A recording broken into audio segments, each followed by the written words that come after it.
everybody. A very good morning, everybody. Today we are going to discuss the important FLTs. Okay, not important. Actually, we are going to discuss all the full length tests polity questions. They are really important for you people. Why? Because सबसे पहले तो the FLTs that I have given or the FLTs that you must have solved of the institution, you might have seen के questions have been evolving, है ना. और polity के लिए तो आई हैव ट्राइड के आपके मैक्सिमम एरियाज़ को ना हम कवर कर सकें. मैक्सिमम एरियाज़ में हम we can reach to a level जहाँ पे जिन चीज़ों में बार बार रिविजन की ज़रूरत है, आई हैव प्रोवाइडेड क्वेश्चंस हर चैप्टर से. Every chapter have been covered and important parts have been covered. और कुछ चैप्टर्स जहाँ पे इट वाज नेसेसरी कि आपको यू नीडेड मोर रिविजन, तो वहाँ से हमने 2-3 सवाल हर एफएलटी में डाले हैं so that you get the gist of it. Now without wasting further of our time, let's discuss our polity FLTs. So I am starting with the very first polity FLT. Okay, so there were I think 10 questions that I have given in polity and we'll discuss them one by one. Okay, so moving on, I might not be using my pen here because it's not needed, but I'll be explaining you each and every important question. Okay, so be with me and take out your question paper, and any doubt that you have will be sorted and solved in this period. Okay, fine. Let's move on to our first question. Okay, so we have सबसे पहले आपका it's about the Article 263. In class also I have told you how important this is to study Article 262. Sorry. So the first statement says the Parliament can, देखिए 262 और 263 दोनों बहुत important articles हैं, इनको revise कर लेना. ठीक है, तो इस क्वेश्चन में हम 262 से डील कर रहे हैं. So the question says that Parliament can provide a machinery for the adjudication of water disputes between two or more states. And the second statement says the Parliament can provide that neither Supreme Court nor any other court is to exercise the jurisdiction in respect to interstate water disputes. The first statement is absolutely right. Okay, ये मैंने class में भी आपको बताया है. Parliament can set up an adjudicatory mechanism. ठीक है, it is under 262 Article 1. 262(1). Okay.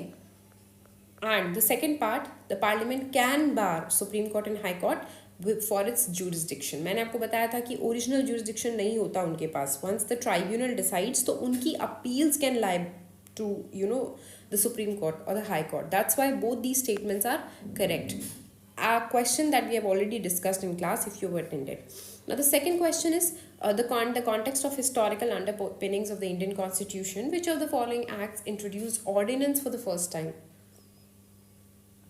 देखिए, now when you are reading these things, these Indian council acts, regulating act या फिर गवर्नमेंट ऑफ इंडिया एक्ट, ठीक है, उसमें आपको ये याद रखना है कि कब कब चीज़ें पहली बार इंट्रोड्यूस हुई. जैसे कि आपका बाय कैमरा लेजिस्लेचर कब सबसे पहली बार आया, ऑर्डिनेंसेस कब सबसे पहली बार आए, पोर्टफोलियोज़ कब सबसे पहली बार आए.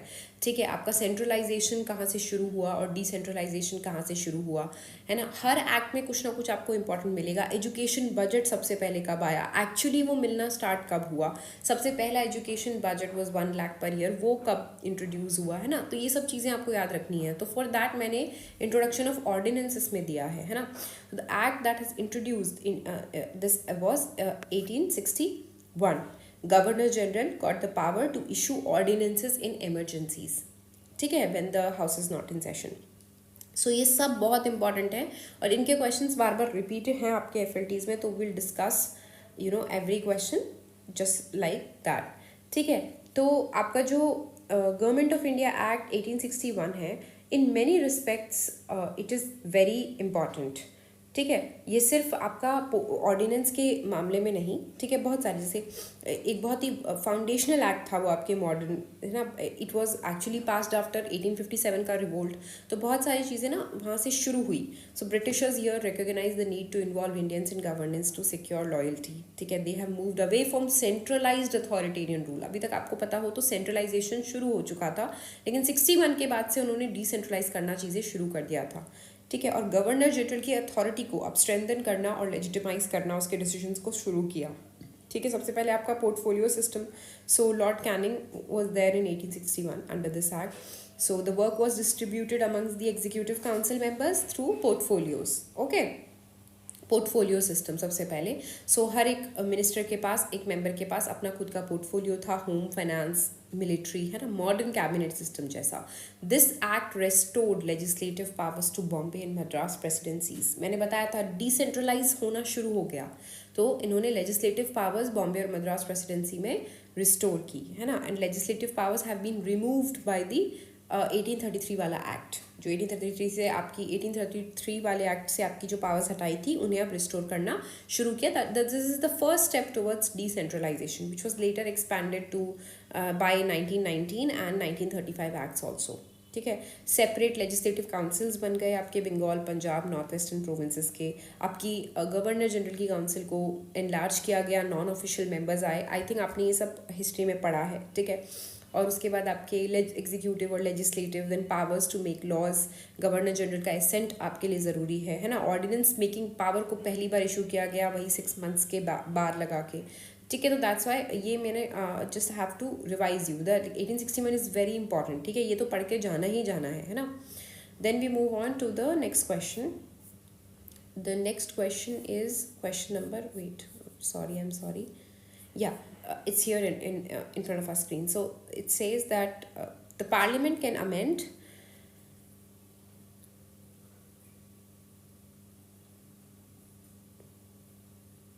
just a moment please.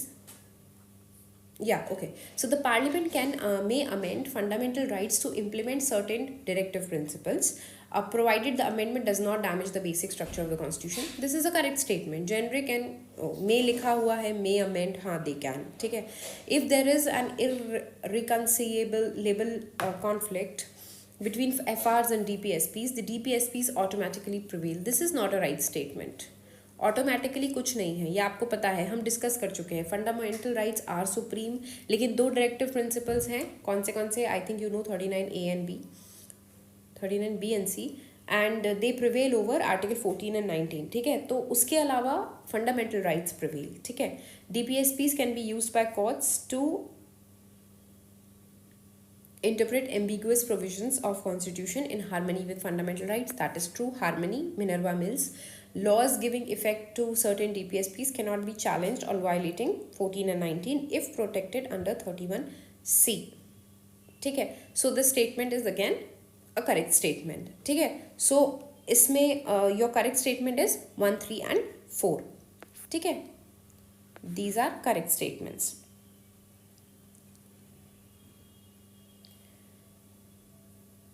Now moving on, we have the next. Now with reference to Supreme Court, consider, now this is again an important question, ठीक है। It has original jurisdiction for disputes between states, ठीक है। That is a correct statement, I told you. I think आपको article याद होगा 131, है ना, centre state, state, centre and number of states, ठीक है। It can enlarge its jurisdiction by parliamentary law, again it is a correct statement. बहुत direct question था, parliament can extend its powers, ठीक है, कम नहीं कर सकते, बढ़ा सकते हैं, ठीक है। उसके बाद 5th question, Supreme Court can issue writs for fundamental rights, ये we already know, article 32, even it's your fundamental right to go to the supreme Court for when your fundamental rights are abridged, ठीक है। so that's something. Supreme Court's writ jurisdiction is wider than High Court. This is a wrong statement. Class में मैंने बताया था 226 article के अंदर high court सिर्फ fundamental rights में ही रिट नहीं, बल्कि कोई और लीगल राइट, जैसे आपका राइट टू प्रॉपर्टी अगर जा रहा है या एनी अदर राइट, ठीक है, उसमें भी रिट्स लगा सकते हैं। तो actually wider jurisdiction, writ jurisdiction is with high court, not with the supreme court. Correct ढूंढना है तो ओनली 1 इज करेक्ट, ठीक है। Then comes your NCBC. Now see again, NCBC बहुत इंपॉर्टेंट है इस साल के लिए, प्लीज़ इसे छोड़ के मत जाना। 102nd कॉन्स्टिट्यूशन की वजह से इट इज़ एक्सट्रीमली इंपॉर्टेंट। 2 या 3 बार मैंने ये क्वेश्चन FLT में दिया है, ताकि अगर आप एक बार नहीं पढ़ रहे हैं आप दूसरी बार पढ़ लें, ठीक है। तो this is important. Now okay, what does it से, ये ज़रूरी है।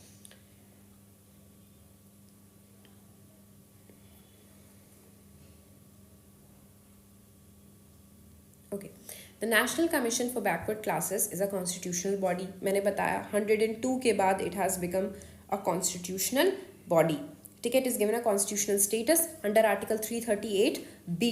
338B डिफाइन करता है इसका स्ट्रक्चर, पावर, फंक्शंस, ठीक है। एंड OBC लिस्ट आपको नोटिफाई करनी है तो इट इज़ अंडर 342A, ठीक है। आपके ST commission is 338A, SC commission is 338, ठीक है। SC is 338, ST is 338A, and your NCBC is under 338B. Okay, it is a constitutional body. Article is 338B. ठीक है। They submit the report to the president and it's placed before the parliament, and all civil, constitutional and service related matters of OBC, the jurisdiction lies with them and it deals with it. They have a chairperson, a vice chairperson and 3 other members, that is 1 plus 4, chairperson, vice chairperson plus 3 members. They're all appointed by the president. The qualification is decided by the central government. ठीक है। And the functions are, they can investigate and monitor safeguards for backward classes, they can inquire into complaints for the violation of OBC rights, they also advise on the socio-economic development for backward classes,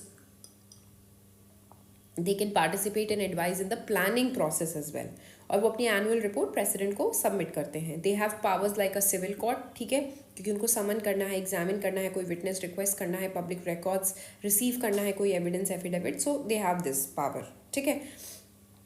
now 102 amendment से पहले ना state और centre separately maintain करते थे OBC list, लेकिन 102 के बाद president notify करता है list of OBC and president can include और exclude a caste from the list. However ये 102 के बाद उसके बाद फिर आपका एक और केस हुआ है सुप्रीम कोर्ट का, वो मराठा कोटा का जो केस हुआ था, उसमें स्टेट्स ने कहा they still maintain, supreme court ने कहा था कि state can still maintain their OBC list for state services या फिर स्टेट स्कीम्स. ठीक है, सेंटर लिस्ट को सेपरेट रहने दो. तो सेंटर की OBC list would be centre plus NCBC and state की OBC list would be state government. ठीक है ना. एनसीबीसी सिर्फ socially and educationally backward classes के साथ डील करता है. ठीक है, SC ST, religious minority, linguistic minority, इनके साथ नहीं. Fine, please remember this. SCBC is only for socially and economically backward classes, your OBCs, your EWS et cetera, and not with other people. ठीक है, SC STs, linguistic, religious minorities, that's not the. तो मैंने आपको एक छोटा सा gist दे दिया ताकि ना अपने को दिक्कत ना हो. ठीक है, तो I am trying to cover as much as possible. ठीक है, आपका रिविजन क्लासेस भी हो जाएंगी इससे. Then, okay, consider the following statements with regard to the extraordinary power of president when the president rules is imposed in the state. अब ये आपका आर्टिकल 356 है, बहुत इंपॉर्टेंट है इमरजेंसी आपके पॉइंट ऑफ व्यू से. ठीक है, 52, 56, 60 तीनों आपको अच्छे से करने हैं. ठीक है, तो अभी 356 की बात चल रही है. Let's see what it says. So he can take up functions of state government and powers vested in the governor or any other executive authority in the state. बिल्कुल सही है. ठीक है, आपके स्टेट में कॉन्स्टिट्यूशनल मशीनरी का failure हो गया है, प्रेसिडेंट ने अपने पास ले लिया है ताकत टू पावर टू डू. तो अब जब वहाँ पे फेलियर है तो ऑब्वियसली फंक्शन नहीं कर पा रही है ना स्टेट गवर्नमेंट, तो फिर अब president can take up any power, executive, legislative. ठीक है, he can declare the powers of state legislature are to be exercised by the parliament. That is also a correct statement. ठीक है, and he can assume to himself the power vested in concern state high court और suspend the provisions of constitution relating to it. Now ये courts नहीं आने चाहिए थे बीच में. ठीक है, क्योंकि कोर्ट्स जुडिशरी है, जुडिशरी का इशू नहीं है. स्टेट गवर्नमेंट में लेजिस्लेचर और एग्जीक्यूटिव का इशू है. दैट्स वाई आपके प्रेसिडेंट ने पावर ले ली है ना. तो यहाँ पे स्टेट हाई कोर्ट का क्या रोल है? There is no role about it, और ये आपको याद रखना है. ठीक है, president can not assume powers of the high court. Judicial review can't be touched upon. So the correct statement here is 1 and 2, option B. We move on to the next question. ठीक है, हाँ, अब ये बहुत easy सा question है, मुझे लगा था एकदम like I should throw it to you. याद भी हो जाएगा. Article 1 describe India as a federation of state. No, we are not a federation of state, but we are a union of state. ठीक है, इसको भी याद रखिएगा. I'm trying to write it with my pen, but I'm unable to. Union of state है हम. ठीक है, not federation. So first statement stands wrong. India currently has 28 states and 8 UTs, that's correct. ठीक है, एंड देन JNK के bifurcation के बाद ये, उसके बाद the name of states and union territories and their territorial extent are mentioned in the third schedule. Third schedule क्या लिखा है एक्चुअली? ये ना फर्स्ट से 12th स्केड्यूल तक you need to know everything and anything, सबको चाहिए जानना है. ये नेम और सब फर्स्ट स्केड्यूल में लिखे हैं, थर्ड में नहीं लिखे. सेकंड में क्या है? सैलरीज. थर्ड में क्या है? ओथ. फोर्थ में क्या है? राज्यसभा की seats. Fifth sixth you already know. Fifth में पैसा, सिक्स्थ में योर अदर 4 स्टेट्स, ठीक है, असम, त्रिपुरा, मेघालय। 7th में आपका यूटी, यूनियन स्टेट और कॉन्जिक्यूटिव लिस्ट, ठीक है। 8 में what is there in 8? 8 are your languages. 9th schedule is introduce आपके फर्स्ट अमेंडमेंट में, जहाँ पे उन लॉज को जो टच नहीं कर सकते या जो आर अवे फ्रॉम जो judicial review which are actually not, वो आयर कोहलो के केस में ब्लैंकेट बैन हटा दिया गया था, लेकिन हाँ they are immune from the judicial review, ठीक है। Then is your 10th schedule, your 10th schedule is anti defection. 11th is your functions of panchayat, है ना, and 12th is your functions of municipality. ये ना मुंह जबानी याद होने चाहिए, जैसे मैंने अभी आपको सुनाया, ठीक है। That's how you need to know all these things, ठीक है। So this statement again stands wrong and so the only right statement is 2, that's your A, ठीक है। Then we move on to the next part, the 9th question. With reference to the provisions of part 9 of the constitution of India, consider the following statements. Okay,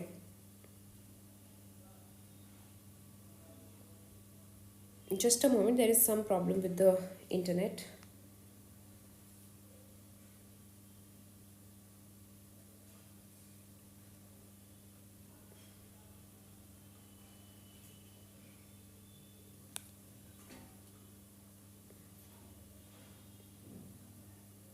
Okay, so your first statement says that the State Election Commission is responsible for preparing the electoral rolls for the election of Panchayat. This is a correct statement, ठीक है। 243K याद रख लीजिएगा, please remember this K, ठीक है।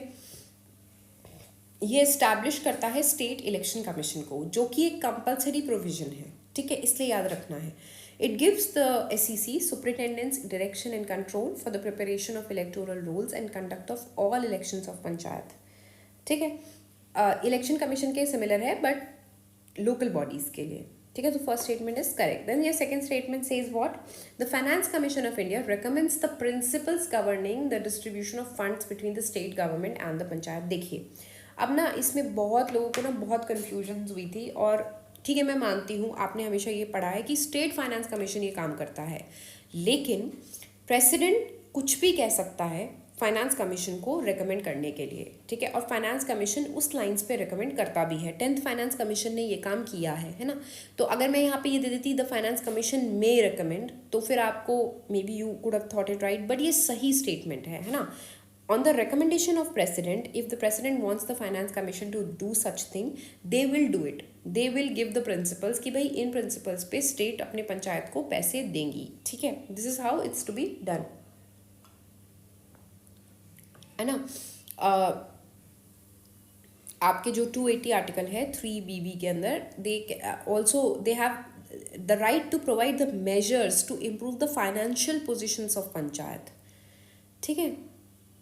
Actual devolution is done by the state, but centre finance commission उनको कुछ principles दे देते हैं, ठीक है। यहाँ पे प्रिंसिपल्स की ही बात हो रही है, तो थोड़ा सा ट्रिकी था, बट ये this is a very right statement.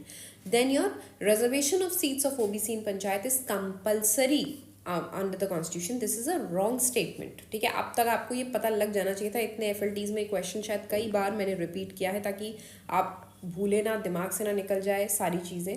तो इस क्वेश्चन में है the reservation of seats for OBC is compulsory. OBC की सीट कंपलसरी नहीं है, SC ST की सीट इज कंपलसरी, विमेन की सीट इज कंपलसरी, ओबीसी की seat is voluntary.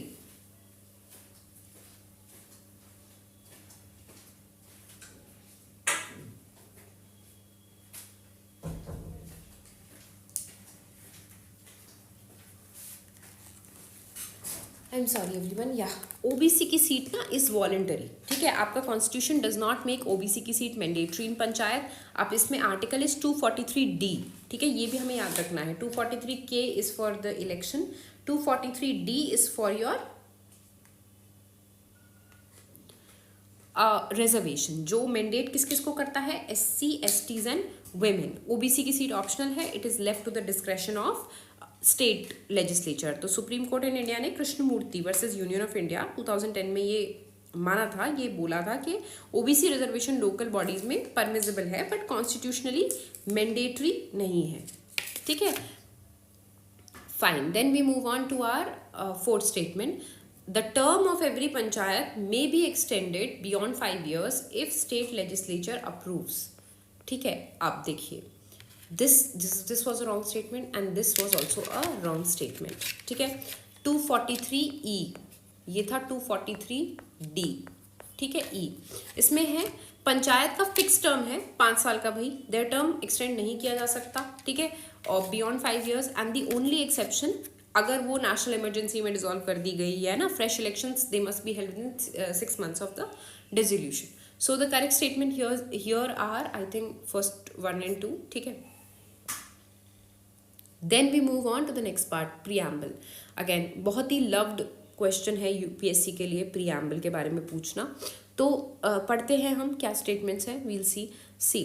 So the preamble now it is a part of constitution and can be used as a guiding principle.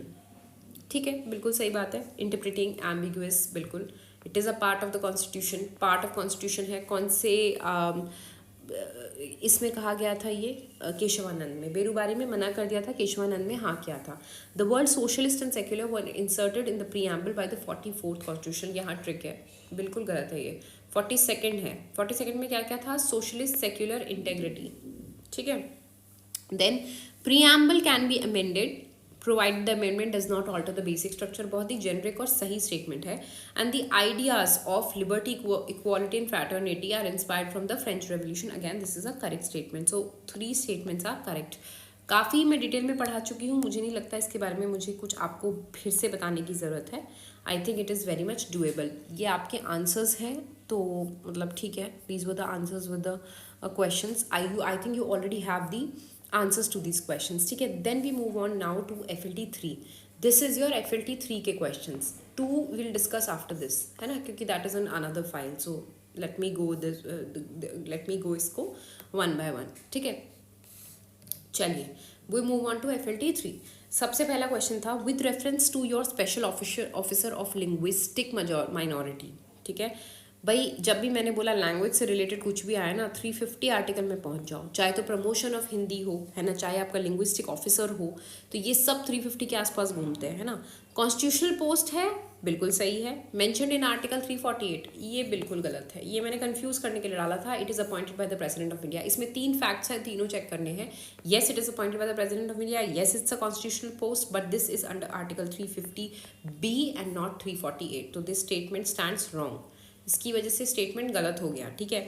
It can investigate all matters relating to the safeguards provided for both linguistic and religious minority. भाई सिर्फ linguistic minority की बात करते हैं, ये religious की बात नहीं करते. ठीक है. याद रखना ये चीज़. तो अपने ये दोनों स्टेटमेंट गलत हो गए. करेक्ट में none of the statements are correct. ठीक है. Now we move on to ये question. I think this was an easy paper. तो यहाँ पे मतलब आई डोंट थिंक आपको इतनी प्रॉब्लम्स होंगी इसलिए. और ये सब I have done it in class, तो दिक्कत तो होनी ही नहीं चाहिए. हमने DPSPs बैठ के रटने की कोशिश की थी क्लास में, है ना. FDs रटे थे, फंडामेंटल ड्यूटीज़, FRs. ठीक है. चलिए, कौन से डायरेक्टिव प्रिंसिपल्स को 44th अमेंडमेंट में लाया गया? यार मैंने ना बहुत क्लियरली बताया था. 44th में एक आया था, 42 में 2 आए थे, और उसके बाद आपका डायरेक्टली आपका एजुकेशन वाला आया था, उसमें आपका एक आया था. ठीक है. तो 44th में तो आया ही एक था और इसमें पूछा यही गया है. अब इसमें 3 दिए होंगे. अब आपको पता है आंसर ओनली 1 ही होना है, पर वो कौन सा है वो हम बता देते हैं. 44th में ना इनक्वालिटीज़ को कम करने के लिए दे ब्रॉट इट. ठीक है. सिक्योर अपॉर्चुनिटी, ये आपके मिनिमाइज इनइक्वालिटीज़. ठीक है. तो the answer stands at only 1. The only 1 is correct. ठीक है. Next we move on to the historical underpinnings. Again portfolio system, ये फिर आपके लिए बहुत इजी है. 61 है इसका आंसर. मैं आपको पहले ही बता चुकी हूँ 61 का detail. Decentralisation, portfolio, ordinances, all these things. ठीक है. तो ये बहुत इजी क्वेश्चन था. मैं फिर बोल रही हूँ ये सारे बहुत इंपॉर्टेंट एक्ट्स हैं यार. इन सबको रिवाइज कर लो. कईयों के क्वेश्चंस मैंने दिए हैं. आई हैव ट्राइड हर FLT में ना एक एक्ट में कवर करूँ जो मुझे इंपॉर्टेंट लगा है. But please read them before your exam. ये बहुत लो हैंगिंग फ्रूट है यार. यहाँ गलती नहीं होनी चाहिए और लोग करते हैं, इसलिए आपकी नहीं होनी चाहिए. ठीक है. पोर्टफोलियो का है इस 1861. आई ऑलरेडी डिस्कस थोड़ी देर पहले. ठीक है. अब हम बात करते हैं फाइनेंशियल इमरजेंसी. देखिए पिछले में हमने प्रेसिडेंशियल इमरजेंसी डिस्कस किया था, अब हम फाइनेंशियल डिस्कस कर रहे हैं. That is 360. क्या है question, let's see. Centre acquires full control over the states in financial matter, बिल्कुल सही है। कोविड है, मान लो फाइनेंशियल इमरजेंसी लग जाती तो वो इसीलिए लगती ताकि सारे फुल कंट्रोल आ जाए फाइनेंशियल मैटर्स में ओवर द स्टेट्स।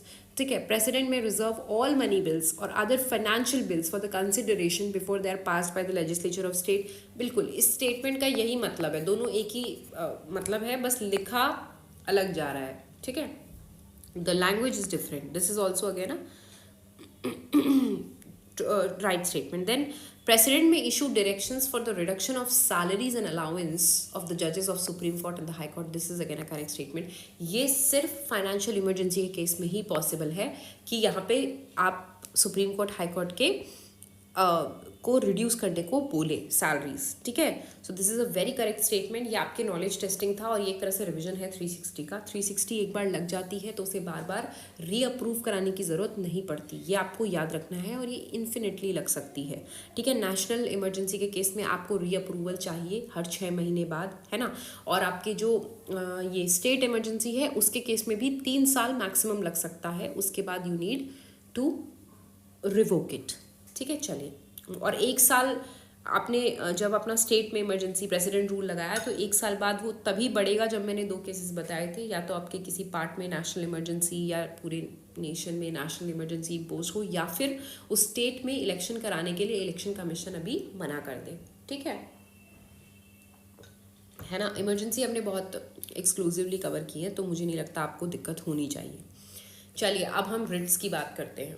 ये भी मैंने कई बार पेपर में कई क्वेश्चंस में कवर करने की कोशिश की है। ठीक है, habeas corpus, prohibition, सर्चुररी, mandamus and को warranto.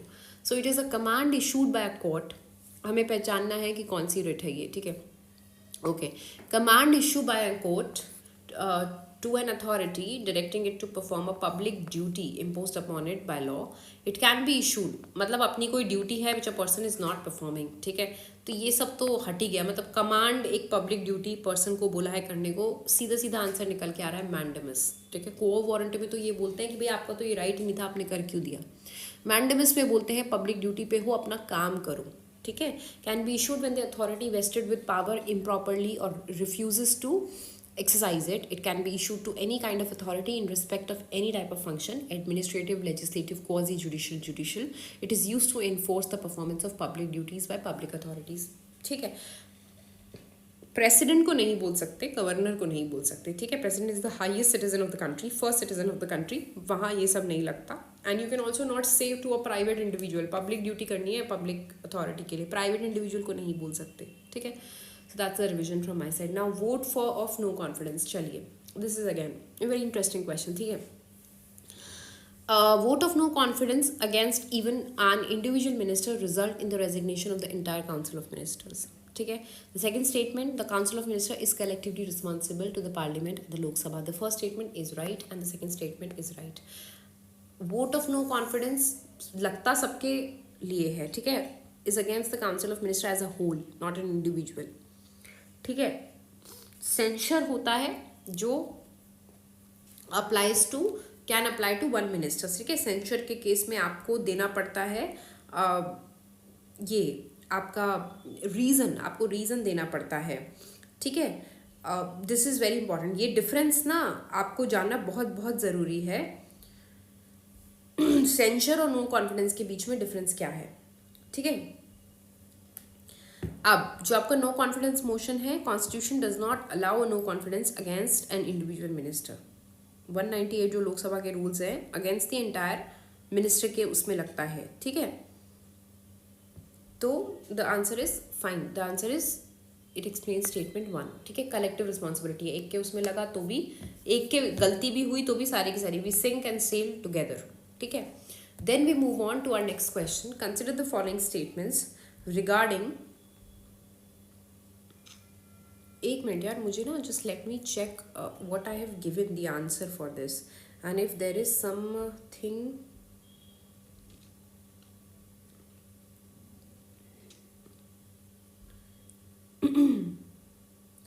and if there is some change in the answer, I'll just give me a minute.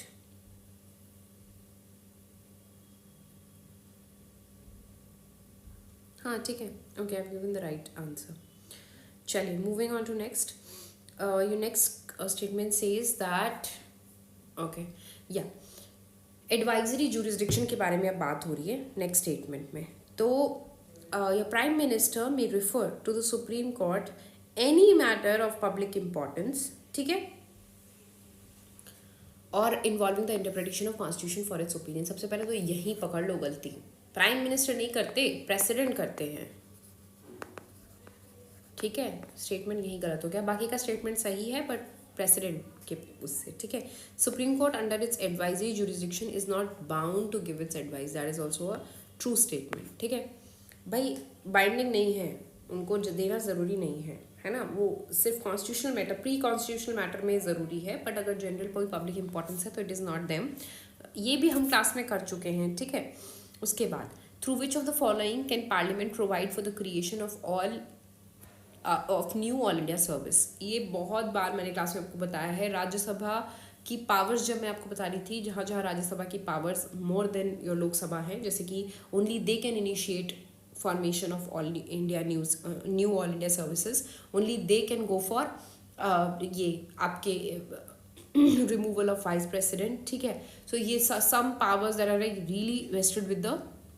So the answer is by the resolution in Council of States, that is your Rajya Sabha, supported by not less than 2/3 of the member present and voting. ठीक है, next we move on to the question of preamble again. ठीक है, again a low hanging fruit. Preamble of the Constitution was added after the enactment of the Constitution. नहीं, बिल्कुल नहीं, गलत है ये स्टेटमेंट. ठीक है, लोगों को लगेगा मतलब स्टेटमेंट ही गलत है, बाद में बस उसकी लीगैलिटी पे पूछा गया था कि भाई ये पार्ट है कि नहीं है, बट एडेड वो पहले से था.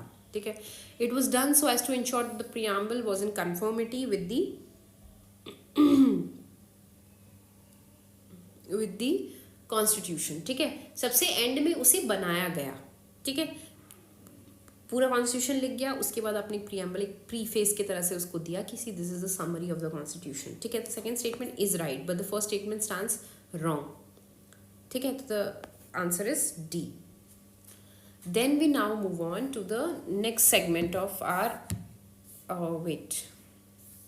next segment is your FLT 2.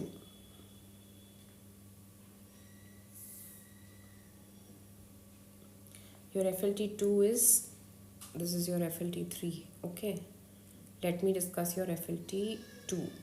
Yes, this is your FLT 2. यहाँ पे पेन नहीं चलेगा. ठीक है, तो मैं आपको I'll explain it to you, no issues. ठीक. Now let's move on. सबसे पहला question, it says that your administration of the contingency fund of India is vested with which of the following? Contingency fund, consolidated fund, public account funds हमने पढ़े हैं. contingency fund का नाम ही क्या है? जब आपको किसी इमरजेंसी के केस में आपको फंड चाहिए. ठीक है, तो पार्लियामेंट के अंडर होगा तो लॉ वो बनाना पड़ेगा, सारी दिक्कतें, उतना नहीं करना तो हमें एग्जीक्यूटिव के अंडर देना है. Highest executive officer is your president. ठीक है, सबसे पहले तो प्रेसिडेंट होगा, तो आप पहले तो प्रेसिडेंट वाले तो आपका बी और सी तो वैसे ही एलिमिनेट हो गया. ठीक है, अब आपका ए और डी बचा. Secretary to the Department of Economic Affairs on behalf of the President, or Secretary to the Department of Revenue on behalf of the President. So this lies with Secretary to the Department of Economic Affairs. ठीक है, article 267 में लिखा है Contingency Fund is placed at the disposal of President and it is administered by the Secretary of DAE, Department of Economic Affairs.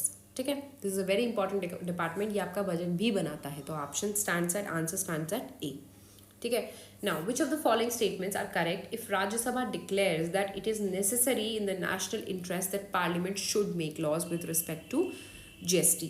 Okay, ये मैंने शायद इसको correct करा दिया था. with respect to GST की जगह I have said that with respect to a state law. ठीक है, इसे स्टेट लॉ कर लीजिए, and I think I have a wrong format but the right format is the state law. Parliament को state law बनाने के लिए राज्यसभा ने बोला. ठीक है, तो राज्यसभा ने जब बोला तो क्या क्या नेसेसरी नेशनल इंटरेस्ट. ठीक है, तो लेट्स सी क्या क्या कंडीशंस नेसेसरी हैं. सबसे पहले तो first statement, the resolution must be supported by 2/3 of the member present in voting. This is a correct statement. ठीक है, क्लास में I have told you number of times. उसके बाद the resolution remains in force for the maximum period of 6 months. No, it remains valid for 1 year. 1 साल के लिए law चालू रहेगा. उसके बाद law enacted under it lapses immediately after the expiry of resolution. नहीं, बिल्कुल ऐसा नहीं होगा. देखिए, पार्लियामेंट ने लॉ बनाया, 1 साल तक चलेगा. 1 साल बाद आपका रेजोल्यूशन खत्म हो गया, इमीडिएटली लॉ नहीं सीज होता, 6 मंथ्स तक वो फिर भी चलता है, तो the statement 3 is also wrong. Statement 4, state legislatures can make laws on the same subject when the resolution is in force. ठीक है, बिल्कुल वो बना सकते हैं. इसमें भी बहुत लोग कन्फ्यूजन थी. They can obviously make laws, I mean what are you thinking. ठीक है, अब पार्लियामेंट ने कोई लॉ बना दिया, ठीक है, अब स्टेट को वही काम करवाना है तो उन्हें अपने हिसाब से लॉ बनाना है, तो उन्होंने अपने हिसाब से लॉ बना के वही काम करवाया. हाँ, ये हेड ऑन नहीं होना चाहिए. पार्लियामेंट ने कुछ बनाया और स्टेट ने कुछ अलग बना दिया, तो obviously parliamentary law will prevail, क्योंकि उनके पास राइट है स्टेट लिस्ट में वो चीज़ पे लॉ बनाने का. बट दैट डजंट मीन कि स्टेट उस पर लॉ नहीं बना सकता. ठीक है, अपना काम करवाने के लिए state can also make laws.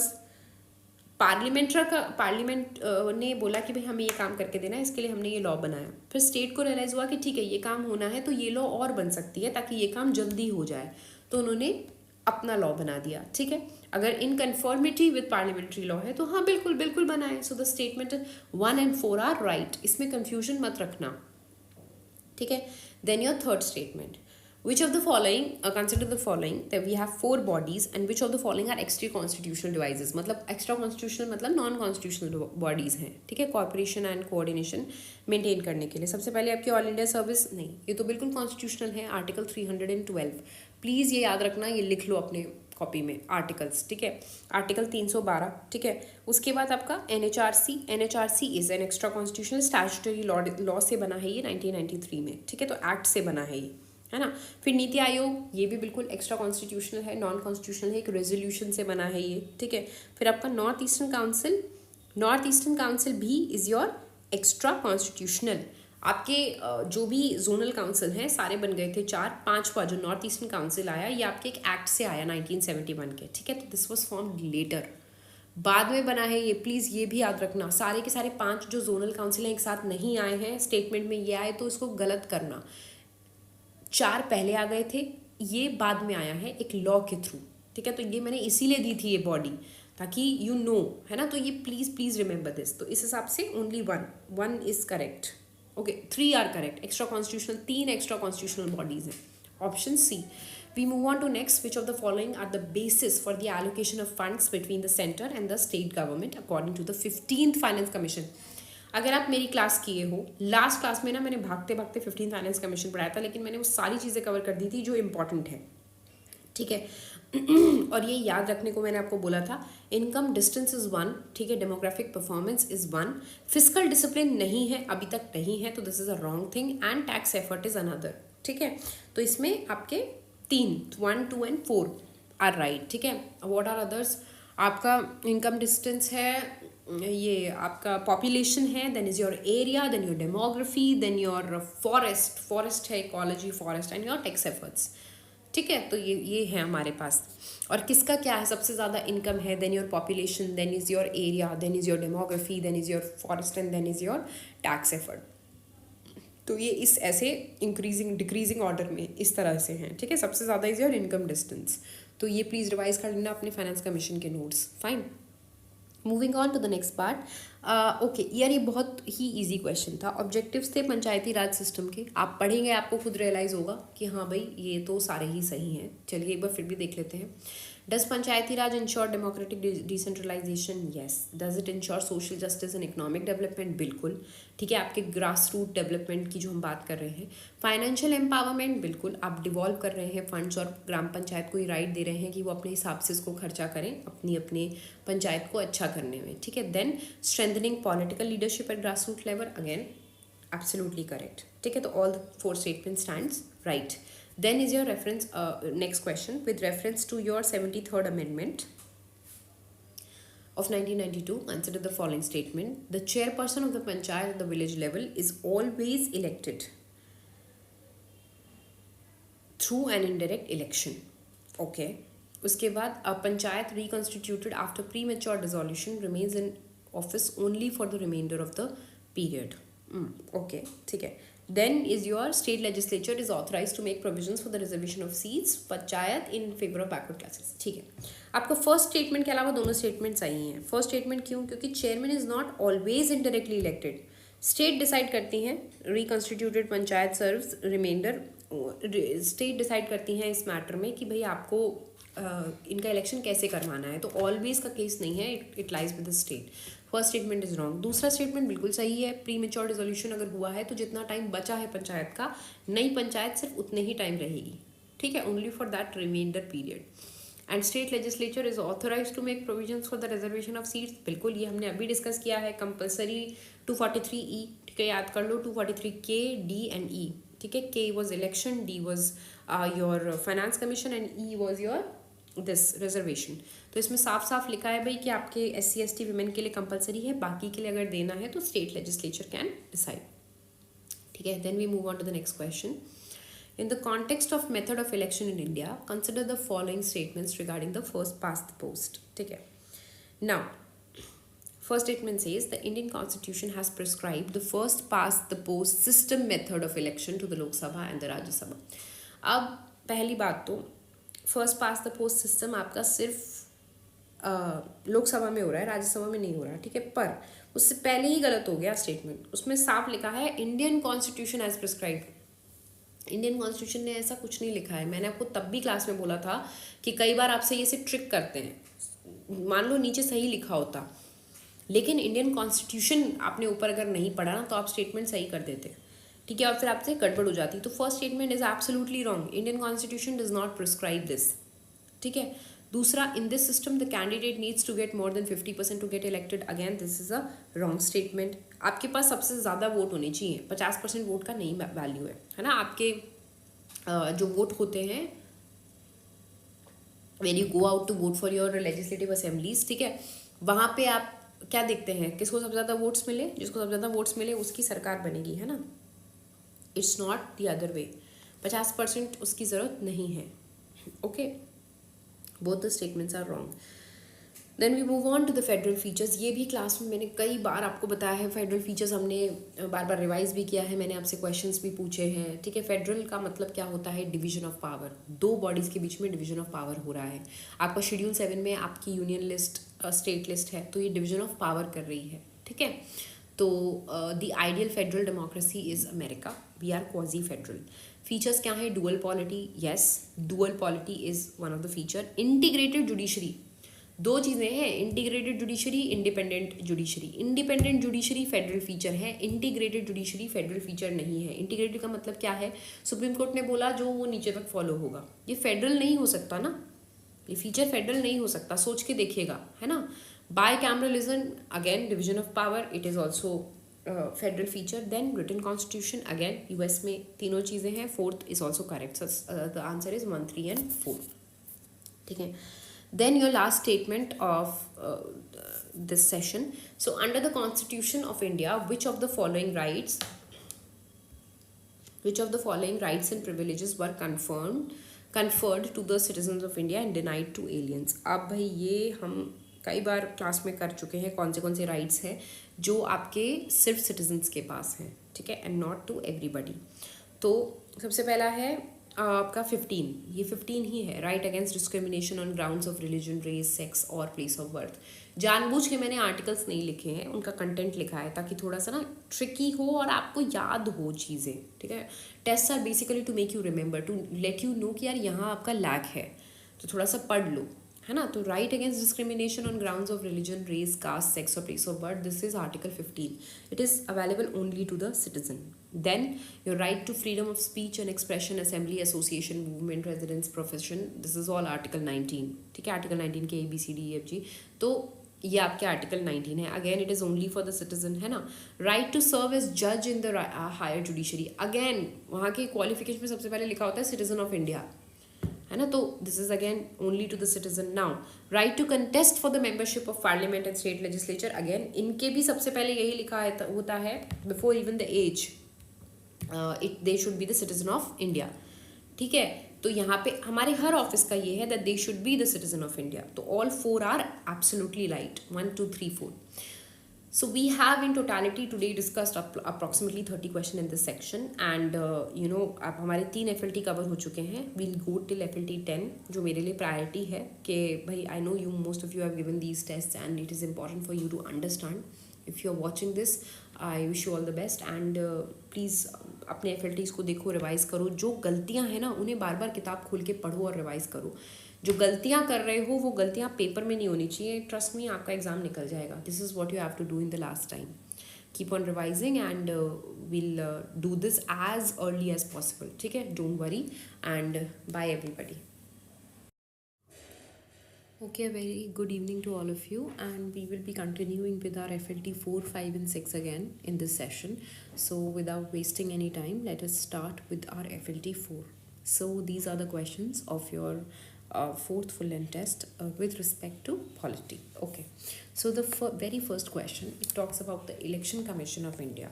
Now, while I was teaching you the constitutional bodies, few bodies I focused a lot on: Election Commission, CAG, Attorney General, Advocate General, your UPSC, SPSC, है ना. So these bodies are really important for you to know. You know, उनके rules of services क्या होते हैं, उनको निकालना, उनको appoint करना, who does it, है ना. So all these things should never be taken for granted, क्योंकि इनके बीच में ना कन्फ्यूजन्स होना बहुत. For example, your election commissioner salary is not credited from, is not coming from your what do you say, this consolidated fund of India, is not charged upon, you know, it's voted upon. तो ये सारे जो differences होते हैं, क्योंकि देखते ही हमें लगेगा नहीं नहीं इट शुड, बट ये चीज़ ना आपको याद रखनी है. ठीक है. So the very first question it talks about your election commission. Okay, so the election commissioner and other election commissioners have equal power in decision making. Yes, this is a correct statement. Their services and their condition of service and tenure are determined by the constitution. ये statement constitution में कहीं नहीं लिखा है. ठीक है. Which ensure their independence. ठीक है. होता तो हाँ ensure करता independence, but this is a false statement. They are not written in the constitution. They are provided by the parliament, you know, by law. And constitution only says that it will be determined by the president until the parliament makes a law. Okay, in 324 5, that's what the constitution says. So the second statement is wrong and the first is right. So answer is A. Moving on to the next statement. This question is regarding the representation of states and UTs in the Rajya Sabha. That is your fourth schedule. Okay, so the fourth schedule determines the allocation of seats in Lok Sabha to the states and union territories. Okay, question का अगर आप starting से देखेंगे तो उसमें मैंने पहले ही बता दिया है, लिखा है representation of states of and union territories of the Rajya Sabha. इसे मैंने कंफ्यूज करने के लिए कि आप कितना ढंग से पढ़ते हैं अपने क्वेश्चन को, that's why I have given you this. It is a very straight forward question. यहाँ फोर्थ शेड्यूल में राज्यसभा की सीट होती हैं, लोकसभा की नहीं. लोकसभा की seats is in your representation of people's act. ठीक है. Allocation of fourth schedule can be altered by only a constitutional amendment under Article 368. ठीक है. That is true. It requires constitutional amendment under Article 368. आपको fourth schedule को बदलना है, constitutional amendment है वो. ठीक है. Representations of UT in Lok Sabha is mentioned in the same schedule. This is again wrong. सिर्फ राज्यसभा का है, राज्यसभा का स्टेट्स और यूटी का representation है. The statement which is correct is only statement 2. Okay, so there is no option here of only statement 2. इसमें correct ही पूछा है ना. Only 2 only should be the right answer. ठीक है. Moving on, we have with reference to the 5th and 6th schedule of the constitution, consider the following statement. 5th or 6th schedule of the constitution, consider the following statement. Okay, now this says that both schedules provide for the creation of autonomous district council. ये बिल्कुल गलत है. जहाँ तक आपको याद हो, जब मैंने आपको 6 शेड्यूल पढ़ाया था तो मैंने उसमें बोला था डिफरेंस यही होता है कि आपकी ऑटोनोमस डिस्ट्रिक्ट काउंसिल 6 शेड्यूल में बनती है. For example, your Assam has 3 autonomous districts, that is your Tripura, then your Meghalaya. So only these 4 states can have the right to make autonomous district. तो ये दोनों में नहीं होता, only 6 schedule. While 5th schedule applies to scheduled areas in all states except the northeast states, the 6th applies specifically to certain tribal areas in northeast. This is again a true statement. Assam, Meghalaya, Tripura, Mizoram 6th schedule है और they are all in the northeast. ठीक है. Then your third, the governor under 5th schedule, the governor has wider power to modify laws and administrative arrangements under the 5th schedule than the 6th one. This is again a correct statement. Governor के पास 5th schedule में ज़्यादा wide powers होती हैं to modify और exclude acts या फिर control administration, है ना. अंडर 6th शेड्यूल आपके autonomous council holds most powers. So powers जो गवर्नर की होती हैं वो लिमिटेड होती हैं. ठीक है. So the correct statement are 2 and 3. Moving on to next, with reference to the ninth schedule of the constitution, again this is a very important, ये मैंने आपको पिछले में भी बताया था, तो ठीक है हम देखते हैं. आपके फर्स्ट कॉन्स्टिट्यूशनल अमेंडमेंट में आया था ये, to protect certain laws from judicial review, that is correct. Please इसे रट लेना, कंफ्यूज मत होना. नाइन्थ शेड्यूल को देख के हम फर्स्ट कॉन्स्टिट्यूशनल का आइडिया लगा नहीं पाते, लेकिन ninth schedule was introduced in the first constitutional amendment act. ठीक है. The protection of laws under this schedule is absolute and cannot be challenged even after the Keshavanand Bharti case. This is a wrong statement. मैंने बताया था case है आयर कोलो of 2007, जिसमें उन्होंने बोला भाई शेड्यूल 9 में कोई ब्लैंकेट इम्यूनिटी नहीं है. ठीक है, तो जुडिशियल रिव्यू से कोई ब्लैंकेट इम्यूनिटी नहीं है, तो एब्सोल्यूट कुछ नहीं है. Second statement is wrong. The third, the schedule mainly covers land reforms in agrarian. This is a correct statement. ठीक है, नॉट करेक्ट पूछा है, प्लीज इसका आंसर इज 2 ओनली. ठीक है. Then we move on to the next. मैंने आपको बोला था पिछले क्लास में भी, आपको सारे government of India act, council of ये रेगुलेटिंग एक्ट पढ़ने हैं, स्पेशली 62. ठीक है, 19 नॉट 9 है ना, 35, all these are extremely important. ठीक है, तो ये तो पढ़ने ही है. तो 19 का क्वेश्चन है ये. It introduce the concept of by cameralism at centre for the first time in India. ये देखिए, फर्स्ट टाइम कुछ भी हो रहा है, वो एक्ट इंपॉर्टेंट है. This is a correct statement. It separated the centre and provincial subjects for the first time, introducing the principle of dyarchy in the province. This again is a true statement. Dyarchy जो province की थी वो 1999 से आई थी, और फिर 1935 में dyarchy इन centre में देने की कोशिश की गई थी. ठीक है. It provided for the establishment of all India federation with provinces and princely states as its unit. ये बिल्कुल गलत है, ये चीज़ 1935 में हुई थी, नॉट 1919. ठीक है, तो ये रटने की चीज़ें हैं. तो please if you don't know the answer, if you have done it wrong, then please this is a time. It shows कि आपका रिविजन कच्चा है, तो go and please revise these. ठीक है. The correct statement are 1 and 2. Moving on, with reference to the provision of constitution related to panchayat, consider the following statements. Okay. So panchayat is extremely important. Let's see. The reservation of seats in scheduled caste and scheduled tribes in panchayat is based on their population in the panchayat area. This is a correct statement. Women का fixed है 33%, that is 1/3. ठीक है, लेकिन SCs and STs का with respect to their population होता है. Reservation देना compulsory है, कितना देंगे वो पॉपुलेशन के बेसिस पे होगा. ठीक है. And this was in 243D. We have read it. ठीक है, 243E I think. Yeah. So this is it. Now the minimum age for contesting a panchayat election, sorry, it is 243D. Yes, E तो अलग था. Now the minimum age for contesting a panchayat election is same as that prescribed for Lok Sabha. अब ये tricky है, मैंने आपको इसमें as नहीं लिखा है. इससे क्या मेरे को ये भी पता लग जाएगा कि लोकसभा की आपको पता है कि नहीं, और पंचायत की आपको पता है कि नहीं. The statement is actually wrong. Minimum age panchayat की 21 है, लोकसभा की 25 है. ठीक है. और ग्राम सभा के रोल में कौन कौन आ जाता है? रोल में whoever is above 18. ठीक है. ओके. और ये भी एक कंपलसरी प्रोविजन है. 21 के बाद आप किसी को इलेक्शन में खड़े होने से रोक नहीं सकते. ठीक है. So the second statement is wrong. Then the third, the 11th schedule of the constitution contains the functional items of the panchayat. This is absolutely right. There are 29 items. Please उन्हें पढ़ लीजिए, रीड देम वंस. ठीक है, आपके दिमाग में रहने चाहिए, है ना, कि क्या है क्या नहीं है. ठीक है. So only 2 statements here are right. ठीक है. In class also I have told you that there are 29 items.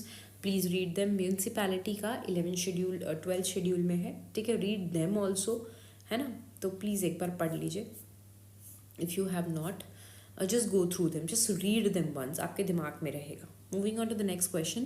This question is about DPSP. मैंने बताया था DPSP तो रटे होने चाहिए, ज़रूरी है. 38 से लेकर आपका पूरा 51 तक. ठीक है, 51A इनफैक्ट. तो ये बहुत इंपॉर्टेंट है क्योंकि हर बार पूछे जाते हैं कि which of these are DPSPs, है ना, विच ऑफ दीज आर, और ऑर्गेनाइज देम. आर्टिकल लिखो कौन सा DPSP किस पे है. That is very important. ठीक है. अब देखिए, article 38 directs the state to organise village panchayat. ठीक है. And article 40 directs to secure a social order based on justice, social, economic and political. ये ना एक्चुअली मैंने इंटरचेंज कर दिया था. 40 में लिखा है विलेज पंचायत का, 38 में लिखा है सोशल जस्टिस का, ठीक है, जस्टिस का, सोशल इकोनॉमिक एंड पॉलिटिकल, ठीक है. And then is your 48A was inserted by 44th amendment to protect and improve the environment.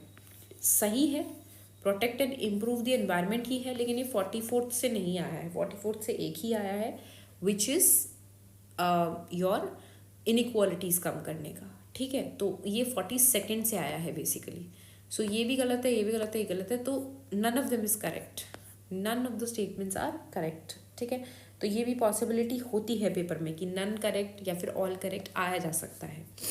Again we are talking about article 360 your financial emergency, ठीक है. देखते हैं क्या है. No proclamation of financial emergency has ever been issued in India. This is absolutely correct statement. किसी को अगर Covid लगता है या सब प्राइम क्राइसिस लगता है तो कभी कभी भी नहीं हुआ है. इमरजेंसी, फाइनल इमरजेंसी इंडिया में कभी नहीं लगी है, ठीक है. During its operation president can direct states to reserve all money bills और other financial bills for his consideration after they are passed by state legislature. This is again a correct statement. Such a proclamation ceases to operate after 6 months unless approved by parliament, ठीक है. Okay, the third statement is this provision ceases to must be approved by parliament within 2 months. That is true. Unless हाँ, तो first time आपको इसे within 2 months में approve कराना है, उसके बाद ये इंडेफिनेटली चलता है, लेकिन फर्स्ट टाइम आपको 2 मंथ्स में इसे अप्रूव कराना है. प्रेसिडेंट ने इशू किया फाइनेंशियल इमरजेंसी, फिर ये 2 महीने के अंदर अप्रूव होगा by your by the parliament and then it will go on indefinitely. That is not an issue, but initially you need to get it approved, ठीक है. So the third statement is wrong, hence 1 and 2 are correct, ठीक है. Then the next question. With reference to the impeachment of judges, consider the following statements, ठीक है.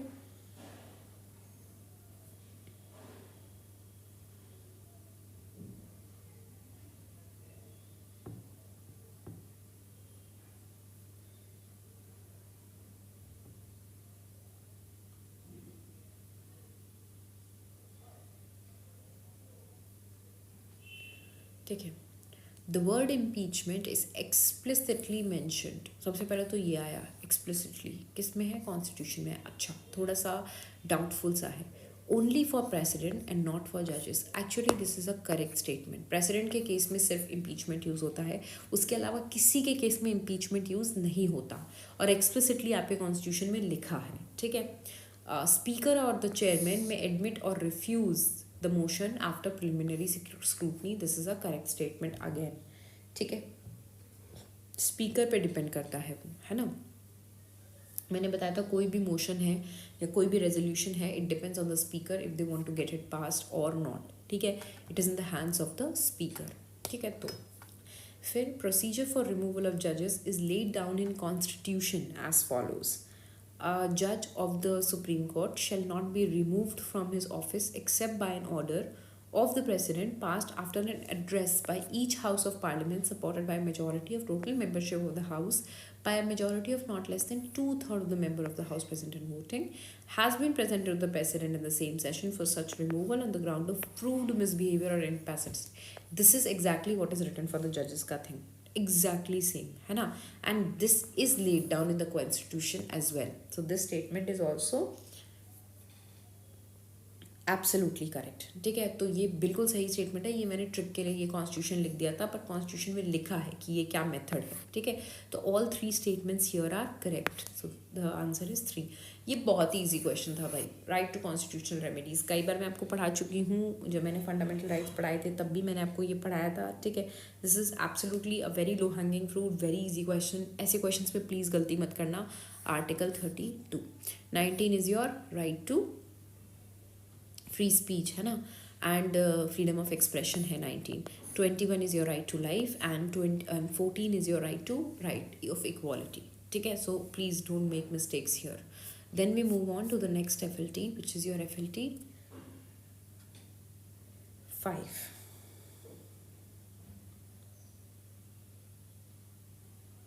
Okay. This is FLT 5. We have 8 questions here to discuss and let us move to FLT 5. First question. Okay. ठीक है. अब इसमें क्या था, हाँ ये चीज़ें भी आपको याद करनी है. कभी कभी हम ये ना लास्ट मोमेंट पे पढ़ के नहीं जाते, तो इस पेपर में ये डालने का मेरा सबसे बड़ा रीज़न ये था, सो that you people can remember, है ना. आप याद कर लें ये एक बार. अगर आपकी गलतियाँ हुई हैं तो you are tend to look back, and if you look back, मुझे उतना ही चाहिए. अगर आपने एक बार लुक बैक किया, आपके दिमाग में रह जाएंगी चीज़ें, and hopefully if this question comes you do not make a mistake in the paper. ठीक है. देखो पॉलिटी में तो you are suppose to get full marks. मतलब पॉलिटी सच में एक बहुत लो हैंगिंग फ्रूट है. ऐसा नहीं कहूँगी ईजी है, ईजी नहीं है, बिल्कुल ईजी नहीं है, लेकिन once you have read it, once you have done it, आपके क्वेश्चंस गलत होने की प्रोबेबिलिटी बहुत कम हो जाती है. तो यहाँ तो हमें मार्क्स लूज़ करने ही नहीं है. ठीक है. तो please aim for full marks in polity.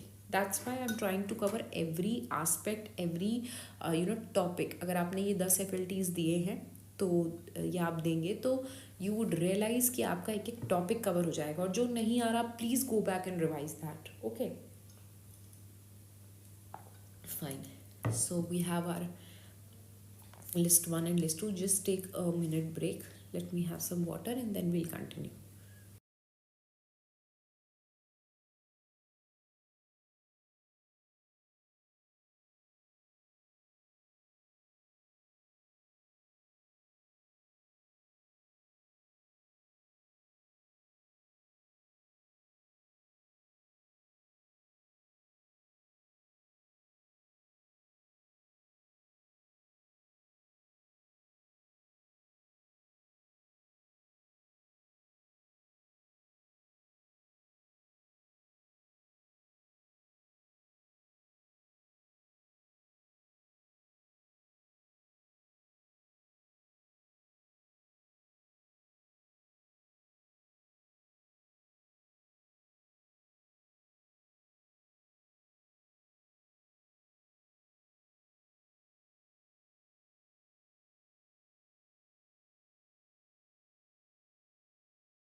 Okay, let's begin with the first question. Okay, so there are some features that we have to match with our respective countries where which we have borrowed them from. ठीक है. Parliamentary system बहुत आसानी से you can make a guess. It is UK. ठीक है. Then is your concurrent list. Judicial review again बहुत आसानी से you can make a guess. ठीक है. It is 2. ठीक है. ये दोनों कट हो गए. अब देखिए, अब कुछ नहीं भी आता, let's see if we can derive कुछ आंसर्स पे. तो ए का 3 एंड सी का 2. ए का 3 एंड सी का 2. ओके, सो देर आर इधर इट्स, ये तो हट गया, बी और डी इज गॉन, इधर इट्स ए और इट्स सी, ठीक है। तो when we see it from that point, क्या होगा इसमें से, let's do this now. It is important यहाँ इस केस में आपको चीज़ें याद हो। Concurrent list is by Australia दिख रहा है, बी में 1 है दोनों के केस में, है ना। अब यहाँ ये इंपॉर्टेंट है, इसीलिए मैंने दिया था ताकि आपको ये याद हो जाए, ठीक है। Procedure established by law we have borrowed from Japan, okay, and constitutional amendment का जो प्रोसीजर होता है partly we have borrowed from South Africa, ठीक है। So the fourth stands here, है ना। So the correct answer would be accordingly, ठीक है। आप देख लीजिएगा एक बार, 4 and 5, I think A is the correct answer, A is the correct answer, okay. Then is your next question with respect to the Speaker of Lok Sabha. Fine, what does it say? A speaker continues in office even after the dissolution of Lok Sabha until a new speaker is elected. This is a correct statement. Article 94 में ये clearly लिखा है, ठीक है। Speaker's decision on disqualification of a member under the 10th schedule is subject to judicial review by the courts on limited grounds such as malafide or violations of constitutional provisions. Again, this is absolutely right, ठीक है। पहली बात तो speaker resign नहीं कर देते, speaker stay still, आपकी एक नई लोकसभा कंस्टिट्यूट होती है, उनको वो शपथ दिलाते हैं, they ask them to take the oath and then they leave the office, ठीक है। फिर आप एक नए स्पीकर इलेक्ट होंगे। 10th शेड्यूल के केस में speaker decision is final and binding, लेकिन कुछ केसेस में जुडिशियल रिव्यू हो सकता है, लिमिटेड केसेस में, हमने ये पढ़ा है, मैलिफाइड इंटेंशन हो या violation of constitutional provisions, then this can be done. Now the third statement, the speaker has a right to vote in the house in the first instance since he is the member of the house unlike the chairman of the Rajya Sabha. ये मैंने बहुत सोच के question दिया था, ठीक है। Speaker has the right to vote, यहाँ तक पढ़ के लोग सही मानेंगे, उनके पास होता है। और फिर मैंने लिखा है ही is the member of the house, ये स्टेटमेंट भी बिल्कुल सही है, लेकिन फर्स्ट इंस्टेंट गलत है। फर्स्ट इंस्टेंट में नहीं होता, कास्टिंग वोट होता है, तो स्टेटमेंट गलत हो गया, प्लीज़ ध्यान से पढ़ना, ठीक है। उसके बाद चौथा statement, speaker has the right to vote during his removal processes, ठीक है। This is again a correct statement. भाई अगर वो एक बार वो रिमूवल में रहे तो वो स्पीकर की तरह नहीं बैठेंगे, वो एक नॉर्मल मेंबर की तरह बैठेंगे, और सिंस वो एक मेंबर की तरह बैठेंगे तो उनके पास एक नॉर्मल मेंबर का एक वोट होगा, है ना। So only 3 statements are correct, 1, 2 and 4, option C. Moving on to the next question, the attorney general of India, fine, he is a full time government servant, cannot engage in private legal practice while in office. This is a wrong statement. मैंने आपको बताया था, जब भी इसके regarding कोई doubt हुआ करे, आप सोचा करिए कि आपके लॉयर, अब आपके लॉयर हैं, इसका मतलब ये नहीं ना कि किसी और की लीगल वो प्रैक्टिस नहीं कर सकते, ठीक है। Legal is their profession, they can obviously do private practice as well, so he is not a full time government servant, he can have a private practice as well, ठीक है। Obviously he can not appear against a government, ऐसा नहीं है government के against वो case दे लेंगे, वो नहीं कर सकते, लेकिन private legal practice they can. Second statement, he has a right to speak and take part in the proceedings of both house but without a vote. That is also right. ये मैंने आपको बताया था, उनके पास इम्यूनिटीज़ और privileges भी होते हैं, they can take part in the proceedings, है ना। भाई बताएंगे तो वही कि भाई लीगली क्या सही है, पर उनके पास राइट टू वोट नहीं होता, obviously because he is not a member, ठीक है। And he enjoys the privileges and immunities when he participates, that is also correct statement, हो 2 and 3 are right. Then our next statement with respect to Article 72 and 161, ये article दिखते ही आपके दिमाग में pardoning powers, clemency powers जिन्हें कहते हैं, वो आ जानी चाहिए, ठीक है। आर्टिकल 72 दिखते ही, आर्टिकल 123 दिखते ही ऑर्डिनेंस दिमाग में चलना चाहिए, ठीक है। तो ये क्या कहता है, Precedent power under Article 161 extends to cases where the punishment has been awarded by court martial, whereas governor's power under Article 72 does not. अब देखिए यहाँ पे अगर आपने ना ढंग से स्टेटमेंट को नहीं पढ़ा तो आप ये नहीं समझ पाएंगे कि ये मैंने इंटरचेंज किया है।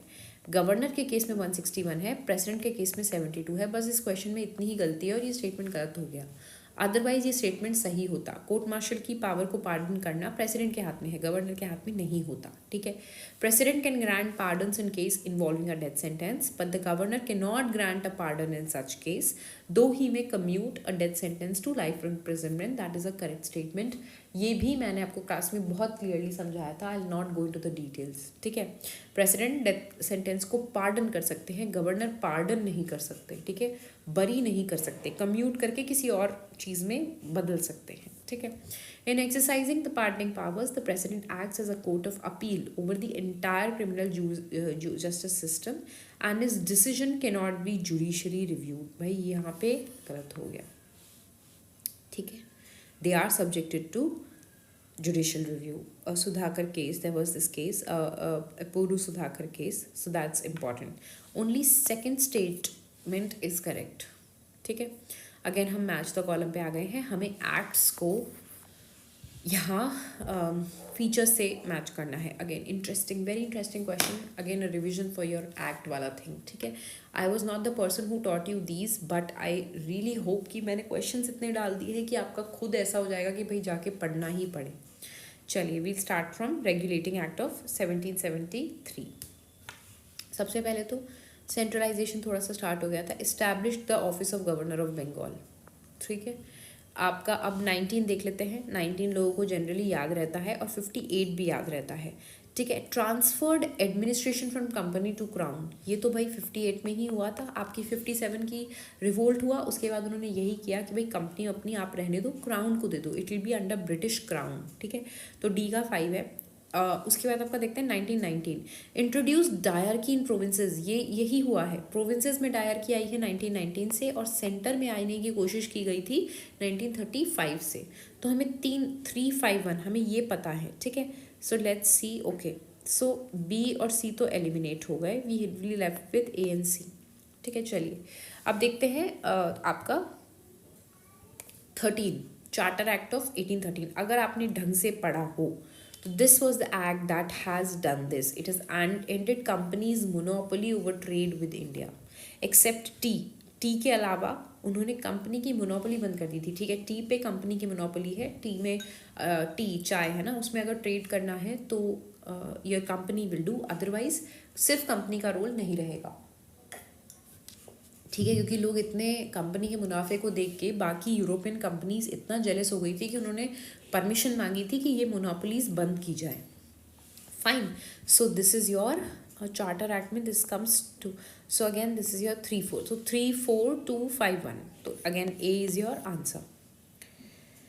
Okay, let's move on to the next question 6. अच्छा हाँ, ये मैंने 2 क्वेश्चन जो आपको 6 और 7 दिए ना, केस स्टडी के फॉर्मेट में दिए हैं टू सी कि आपकी अंडरस्टैंडिंग कैसी है, आप पढ़ पाते हो क्वेश्चन में. भाई पेपर में आपको टेंशन तो नहीं हो जाती. If you are able to solve this, मतलब भाई आपका अच्छा दिमाग चल रहा है. क्वेश्चन ईजी है, पर हाँ वो घबरा जाते हैं केस स्टडी देख के. चलिए देखते हैं. अब फॉरेन स्टूडेंट, सबसे पहले लिख दिया फॉरेन स्टूडेंट है, सिटीजन ऑफ इंडिया नहीं है ना. Staying in India on student visa, participate in a peaceful march है in Delhi demanding climate action legislation. During the march, she is detained by the police and later challenges her detention. Later she challenges basically, ये मतलब है detention in the High Court, claiming violation of her fundamental rights. हमें बताने हैं उनके कौन से rights fundamentally problematic है, मतलब कौन से हमने इनके वायलेशन हुआ है. ठीक है, तो पहले तो यार फॉरेन स्टूडेंट है, सिटीज़न नहीं है. सिटीज़न के केस में सिर्फ सिटीज़न को कौन से दिए हैं, 14, 19. ठीक है,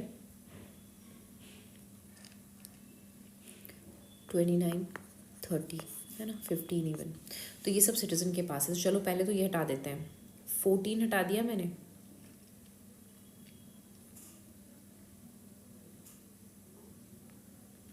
I'm so sorry. 15, sorry. 15, 19, 29, 30 है ना. 15, 19, 21, 29, 30. फाइन. कौन से फॉरेनर्स के भी पास हैं, तो 21 राइट टू लाइफ तो भाई है ही, right to life and personal liberty बिल्कुल है ना. आपका 19 नहीं है, 19 is only given to citizens. 19 ये भी, और असेंबली करना भी नहीं है. ठीक है, तो ये भी नहीं हुआ. और आपका 14 is again right to equality भी सभी के पास है ना. सो 21 और 14 foreigner can claim. So the answer is 1 and 3. 19, 15, 29, 30 ये सिर्फ सिटीजन्स के पास हैं. ठीक है, उसके बाद दूसरा अपना केस स्टडी है.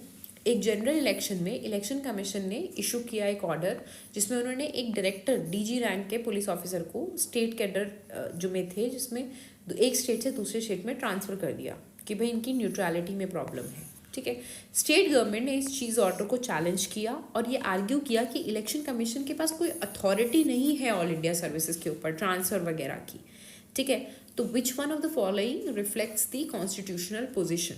इसमें आपको बस याद रखना है election commission 3 to 4, supervision, direction, control, ये तीनों बहुत बड़ी वर्ड्स हैं. ठीक है, इलेक्शन के दौरान सब कुछ करने का राइट है इलेक्शन कमीशन को, ठीक है। Election commission has no power to direct transfer of official not directly involve in the conduct of election, बिल्कुल गलत है ये, ठीक है।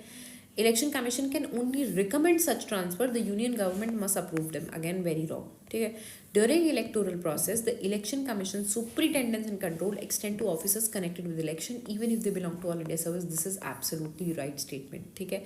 Answer is also C, election commission powers are limited, issuing model code of conduct guidelines only, बिल्कुल गलत है, ठीक है। मॉडल कोड ऑफ कंडक्ट तो सिर्फ यहाँ से तो स्टार्ट हो जाता है, ठीक है। उसके बाद आपका सब कुछ इलेक्शन कमीशन कर सकता है, ट्रांसफर्स, ड्यूटी लगाना, प्रिसाइडिंग ऑफिसर्स, है ना, एवरीथिंग एंड एनीथिंग।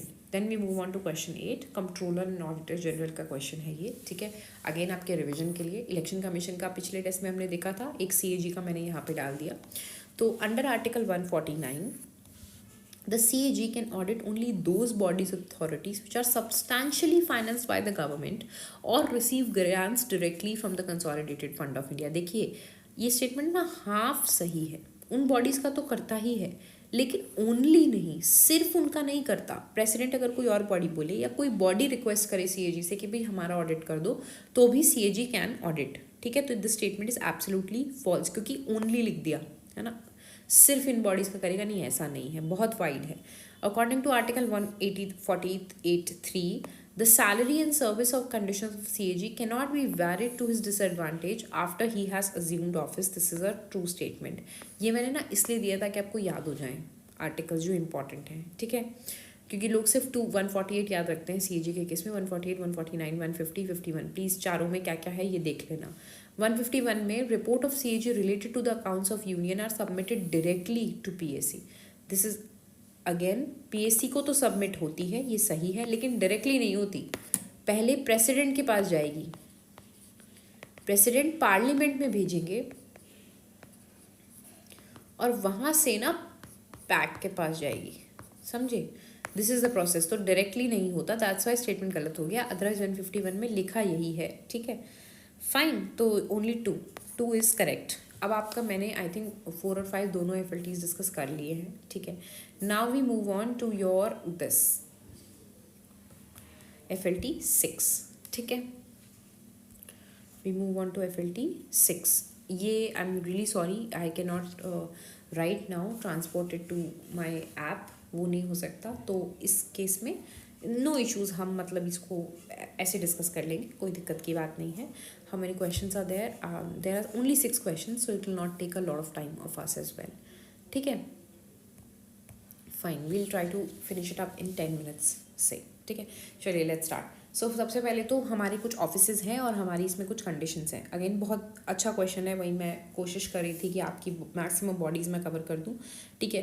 तो attorney general, speaker of Lok Sabha, CAG और इलेक्शन कमिश्नर। सबसे पहले तो हम ढूंढते, इसमें लिखा क्या है नीचे देख लेते हैं। Hold office during the pleasure of president, most of them hold office during the pleasure of president, ठीक है, except speaker of Lok Sabha. Removal procedures similar to that of Supreme Court जज। अब ये सुप्रीम कोर्ट जज जहाँ पे आ गए, वहाँ पे हम साफ साफ हमें दिखता है CAG और इलेक्शन कमीशन में से कोई एक होगा, ठीक है। 2 का C और D में से कोई एक है ना। Have voting right in their own removal process, ये तो साफ साफ स्पीकर है, स्पीकर के पास वोटिंग राइट है ना, ये हम पहले डिस्कस कर चुके हैं। सो B का वुड बी 3, ठीक है। And attorney general holds the office during the pleasure of the president. So A का 1, B का 3, CAG का process is similar to that of Supreme Court जज, या फिर, और 4th में क्या लिखा है, not eligible for further government employment. ये बहुत इंपॉर्टेंट है यार, देखिए अब आप जब ये स्टेटमेंट पढ़ेंगे ना, not eligible for further government employment, no reappointments, तो आप ये सोचेंगे CAG और चीफ इलेक्शन दोनों में है, लेकिन ये दोनों में नहीं है। इलेक्शन कमिश्नर का ना रीअपॉइंटमेंट पॉसिबल है, मैंने क्लास में बहुत क्लियरली जब टेबल बनवाई थी तो आपको ये बता दिया था डिफरेंस, ठीक है। तो ये CAG है, C का 4 है और D का आपका है 2, ठीक है। तो उसके अकॉर्डिंग प्लीज़ अपना आंसर मार्क कर लेना। I think answer is 1 A। तो A का 1, B का 3, C का 4 एंड D का 2, ठीक है ना। और अगर ये क्वेश्चन आपने गलती की है, प्लीज़ एक बार फिर से जाइए, जो टेबल क्लास में करवाई थी उसे रिवाइज कर लीजिए, अपने नोट्स कॉन्स्टिट्यूशनल बॉडी के रिवाइज कर लीजिए, ठीक है। सेकंड स्टेटमेंट है इंटरस्टेट काउंसिल के बारे में। 262 में ऑलरेडी डिस्कस कर चुकी हूँ FLT 1 में, है ना, वो जो इंटरस्टेट वाटर ट्राइब्यूनल्स है। अब हम 263 देख रहे हैं, ठीक है। चलिए ओके, लेट्स सी, करेक्ट ढूंढना है, ठीक है। So okay, it is a constitutional body, बिल्कुल सही है भाई, 263 आर्टिकल में लिखा है कॉन्स्टिट्यूशनल बॉडी है, क्वेश्चन में ही आंसर है।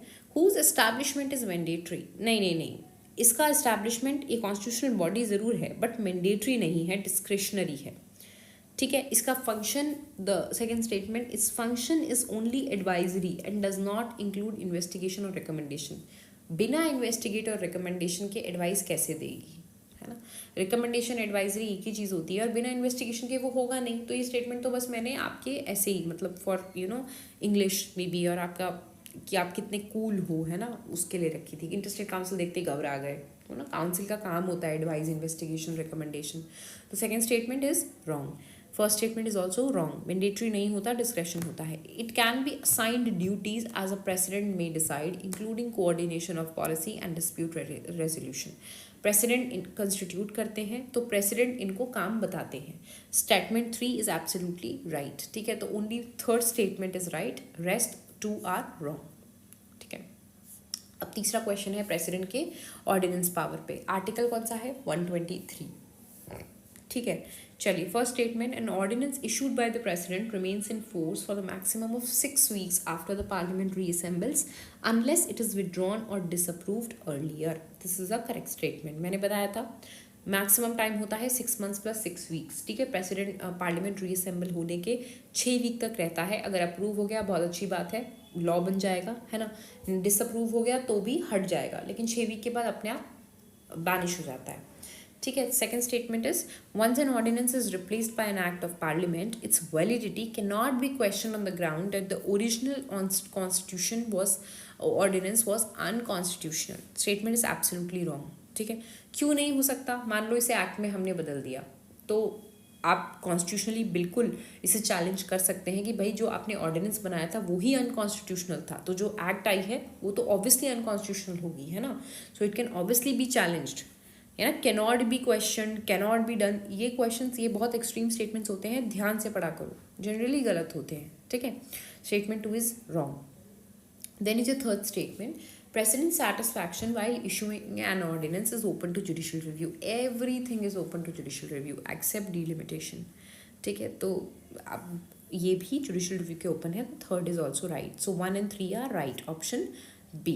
Okay, fourth question. It's regarding money bill. Okay. So no money bill can be introduced in state legislative council. भाई बिल्कुल सही है, मैंने बताया था आपको हर स्टेट में नहीं है लेजिस्लेटिव काउंसिल, 6 स्टेट्स में है। ठीक है, तो लेजिस्लेटिव असेंबली का काम है मनी बिल का, वैसे भी लोकसभा का ही काम है, राज्यसभा का नहीं है ना। तो राज्यसभा में इंट्रोड्यूस भी नहीं होता, तो लोकसभा का काम है। तो अपना money bill can only be introduce in state, no money bill can be introduce in legislative council, बिल्कुल सही स्टेटमेंट है। ठीक है, joint sitting is not possible in state legislature even if there is a deadlock between 2 houses. ये ordinary bill की बात हो रही है। ठीक है, और ये भी बिल्कुल सही स्टेटमेंट है। स्टेट लेजिस्लेचर में, क्योंकि हर स्टेट में नहीं है, अब हर स्टेट के पास तो एडवांटेज है, तो जिसने एक काउंसिल बना ली उसको तो फिर दिक्कत हो जाएगी ना यार, सारे डिसीजन अटक जाएंगे, तो एक्चुअली डिसीजन असेंबली ही लेती है, तो जॉइंट सिटिंग का कोई प्रोविजन नहीं है डेडलॉक के केस में। ठीक है, तो statement this is also correct statement. ठीक है, then only parliament can create और abolish a legislative council in the state, that is also absolutely right. It's parliament's job. आपकी स्टेट लेजिस्लेटिव असेंबली बोलती हैं कि भाई अबॉलिश कर दो या बना दो, फिर पार्लियामेंट डिसाइड्स। ठीक है, तो 4 में तीनों करेक्ट हैं। चलिए, नेक्स्ट इज आपका एक वही केस स्टडी। तो गवर्नमेंट एम्प्लॉय को फेसेस अ डिपार्टमेंटल इंक्वायरी। ठीक है, फॉर व्हाट, फॉर मिसकंडक्ट। चलिए ठीक है, डिपार्टमेंटल इंक्वायरी है मिसकंडक्ट के लिए। After the inquiry he is dismissed. अच्छा ठीक है, उनको डिसमिस कर दिया, मतलब ही हैज़ डन समथिंग। ठीक है, later he is prosecuted in a criminal court for the same misconduct and claims violation of article 22। अब आपको याद हो तो आर्टिकल 22 क्या है। ठीक है, प्लीज़ ये इसीलिए मैंने नहीं लिखा था क्या है। ठीक है, आपके क्रिमिनल डिटेंशंस के ऊपर है ये, है ना। 20 में क्या लिखा है, 20 में 3 चीज़ें हैं। ठीक है, सेल्फ इंक्रिमिनेशन नहीं करा सकते, खुद के खिलाफ एविडेंस नहीं, है ना। उसके अलावा आपका एक था डबल जेपर्डी। तो ये इन्होंने बोला भाई मेरे साथ तो डबल जेपर्डी हो गई, उन्होंने क्लेम किया भाई मेरा तो आर्टिकल 20 वायलेट हो रहा है, मुझे तो डिपार्टमेंटल इंक्वायरी में भी पहले डिसमिस कर दिया और अब मेरे पे क्रिमिनल कोर्ट का भी ऑफेंस चल रहा है। तो क्या ये क्लेम सही है? एब्सोल्युटली गलत है भाई। ये मैंने आपको क्लास में भी बोला था कि भाई क्रिमिनल सज़ा 2 बार नहीं मिल सकती, ठीक है। पर ऐसा नहीं है कि डिपार्टमेंट के, अब आपने कोई क्राइम किया, ठीक है, चलो आपको जेल की सज़ा होगी, इसका मतलब ये नहीं है कि आपको डिपार्टमेंट निकाल नहीं सकता। आपने कुछ क्राइम कर दिया, डिपार्टमेंट आपको निकाल देगा ऑब्वियसली। तो this is a very obvious thing. पर ऐसा नहीं है कि आपने कोई क्राइम किया उसकी सज़ा आपको 2 बार सुनाई जाए, दैट इज़ नॉट पॉसिबल, ठीक है। तो क्लेम बिल्कुल गलत है। चलिए क्या स्टेटमेंट है, तो इसका correct option will be option B, है ना। His claim is invalid because departmental action is not prosecution under article 22। मतलब उसमें वर्ड्स लिखे हैं can not be prosecuted for the same crime twice, है ना। तो प्रोसिक्यूशन नहीं होता डिपार्टमेंटल इंक्वायरी, ठीक है। Prosecution is your criminal charges, ठीक है। चलिए civil charges then is your sixth question. चलिए ये, हाँ ये क्वेश्चन एक इम्पॉर्टेंट था। इसमें मैंने ना अमेंडमेंट्स रिवाइज कराने की कोशिश की है और मैंने ये ट्राई किया यार कि आप लोग ना थोड़ा ध्यान दें अमेंडमेंट्स के ऊपर, क्योंकि आप ये मिस कर जाते हैं और फिर वहाँ पे क्वेश्चन आ गया and then will be a problem, ठीक है। तो चलिए 61st constitutional amendment reduce the age of inclusion in the electoral roll. बिल्कुल सही बात है, ये 21 से 18 कर दी गई थी एज 61st कॉन्स्टिट्यूशनल अमेंडमेंट में, ठीक है। First constitutional amendment inserted a schedule to immunise certain laws from judicial scrutiny. Again a very correct statement. 9th schedule आपका जो आया था वो फर्स्ट कॉन्स्टिट्यूशनल अमेंडमेंट में वही लिखा हुआ है ये, ठीक है, घुमा के। 73rd introduce a dedicated part in the constitution for rural local self government. बिल्कुल सही है, आपकी पंचायत आए PRI। 74th में म्यूनसिपैलिटी, ठीक है। 97th ने strengthen the anti defection law. ये बिल्कुल गलत है। 97th में नहीं हुआ था, ये 91st में हुआ था। 91st में 2003 में के वाजपेयी जी की जब गवर्नमेंट थी तो दैट इज़ ब्रॉट अप ताकि एंटी डिफेक्शन लॉ को और स्ट्रेंथन किया जा सके, ठीक है। इन्होंने ये भी दिया था कि भाई 15% से ज़्यादा स्ट्रेंथ नहीं होगी आपके council of ministers plus prime ministers की, और एंटी डिफेक्शन को भी स्ट्रेंथन किया था, वो स्प्लिट वाला कंसेप्ट हटा दिया था, हमने क्लास में पढ़ा है, ठीक है। 91st में फिर जो लिखा है वो गलत होगा। 91st में तो आपका एंटी डिफेक्शन आया था। 91st में लिखा है granted constitutional status to cooperative society as a distinct sector. ये जो कोऑपरेटिव सोसाइटी का कॉन्स्टिट्यूशनल स्टेटस है ये 97 कॉन्स्टिट्यूशनल अमेंडमेंट एक्ट में आया था। तो मैंने डी और ई के ना आंसर्स को एक्सचेंज कर दिया है, ठीक है। तो आपके स्टार्टिंग के तीनों बिल्कुल सही हैं, दोनों लास्ट के गलत हैं, तो ओनली 3 पेयर इज राइट। तो your option B stands correct. So with this we end your FLT 4, 5, 6. 1 to 3 have already been uploaded, 4, 5, 6 have already been done, ठीक है। अब आपके बचते हैं 4 और टेस्ट, ठीक है। I will complete them also. I will make sure कि ये videos will reach you in a day और 2, है ना। And before going to your exam on 30, if you have any problem with respect to the test और any question जो आपको confusion है, तो आप इन वीडियोज़ के मीडियम से वो कन्फ्यूजन क्लियर आउट कर लें, ठीक है। I make sure that they reach you on time and thank you so much and have a great day and please go head study. जितना हो सकता है ना उतना पढ़ो। अभी बिल्कुल किसी चीज़ की चिंता मत करो, सिर्फ पढ़ो पढ़ो पढ़ो, जितना रिवीजन हो सकता है, जो हो सकता है। ट्रस्ट मी, ये जो आपके दिन हैं ये बहुत इंपॉर्टेंट है और इसका आपको पे ऑफ मिलेगा लास्ट 30 को, जब आप रियलाइज़ करोगे ये सब चीज़ तो हमने अभी 10 दिन पहले पढ़ी है। सब कुछ आंखों की नज़रों से निकालो, नज़रों के नीचे से निकालो, read everything maximum you can. This is not the time to take nervous breakdown और प्रेशर, है ना। प्रेशर लो और पढ़ो, प्लीज़ पढ़ो, प्लीज़ यूटिलाइज दीज डेज, ठीक है, फुल 100% एफिशिएंसी के साथ। Fine, okay, have a very nice day and bye all of you. Okay, so a very good evening everyone. We will be doing our rest of the FLT today. Okay, so FLT 8 का एक last question रह गया था as you see here, and we will be starting with FLT 9 and we'll be completing FLT 9 today as well. ठीक है, 9 में I think there are yes 10 questions I've given you in 9 का FLT, so we'll discuss that as well. Fine, okay, moving on. सबसे पहले हम FLT 8 का last question discuss कर लेते हैं. Consider the following statements regarding the 44th Constitutional Act. 44th के बारे में है. It restored the words procedure established by law to Article 21. पहली बात तो रेस्टोरेशन का तो सवाल ही नहीं होता, ये स्टार्टिंग से था और है, अभी भी है, ठीक है। तो रेस्टोरेशन जैसा कुछ हुआ नहीं था, तो this was only a statement to confuse you, तो ये स्टेटमेंट गलत है. It made it harder to suspend fundamental rights during the emergency. This is a correct statement, ठीक है. And it remove the power of parliament to amend the preamble, this is also a wrong statement. ऐसा कुछ नहीं हुआ था. You can amend the preamble as long as you don't disturb the basic structure. ठीक है, the basic structure doctrine जो हमारी है supreme Court and the Kesavananda Bharati case. ठीक है, तो only second statement is correct. हमें करेक्ट ढूंढना था. This is the correct statement. This ends your FLT 8 and we are now starting your FLT 9. इसके बाद आपका सिर्फ एक FLT 10 बचता है. That also we will discuss after you give your FLT 10. Okay, so moving on. देखते हैं सबसे पहले. हाँ, okay, so this is a very important thing. ये मैच द कॉलम ना बहुत आते हैं UPSC के एग्ज़ाम में. ठीक है, सो आई हैव ट्राइड कि यार मैं कुछ ऐसा बना सकूँ जो रिजेंबल्स UPSC का पैटर्न. ठीक है, तो ये कुछ इंपॉर्टेंट केस की लिस्ट है ना. और यहाँ पे देर आर सम प्रिंसिपल्स जो उस केस में निकल के आए थे. ठीक है, so that's what I have tried to do here. So we will discuss one by one what is asked and fine. चलिए ठीक है, तो सबसे पहले तो Golaknath versus state of Punjab. सबसे इम्पॉर्टेंट लैंडमार्क जजमेंट कहते हैं इसे. ठीक है, लैंडमार्क तो नहीं बट हाँ इम्पॉर्टेंट जजमेंट है, क्योंकि इस जजमेंट में ये कहा गया था कि fundamental rights can not be abridged through the amending power. मतलब आप फंडामेंटल राइट्स को अब्रिज कर ही नहीं सकते. That is not a possibility at all. ठीक है, तो ओके चलिए ठीक है. May be sometimes you get a confusion, आपको इसका नहीं पता है. केशवानंद भारती तो हर कोई जानता है. Core of constitution can not B damaged even bye article 368. इसका मतलब यही है, बेसिक स्ट्रक्चरल डॉक्ट्रीन वही है इसका मतलब. ठीक है, अगर आप ध्यान से पढ़ते तो यहाँ पे आपको क्लैरिटी मिलती कि दी आंसर इज़ 4. ठीक है, अगर आपने यहाँ का सॉल्व कर लिया ना तो you would know the answer is A. But मैंने ये केसेस इसलिए दिए थे ताकि आपको एक रिविजन मैं करवा सकूँ. ठीक है, सबसे पहले तो गोलकनाथ में सुप्रीम कोर्ट सेट कि यार फंडामेंटल राइट्स कभी भी, फंडामेंटल राइट्स आर सुप्रीम और वो कभी भी आप अमेंडमेंट से भी चेंज नहीं कर सकते. ठीक है, तो this is an important case. उसके बाद ऑब्वियसली चीज़ें चेंज हुई. Kesavananda came and everything. ठीक है, Maneka Gandhi is again a very very important case, क्योंकि इसमें ड्यू प्रोसेस ऑफ लॉ की पहली बार बात हुई थी.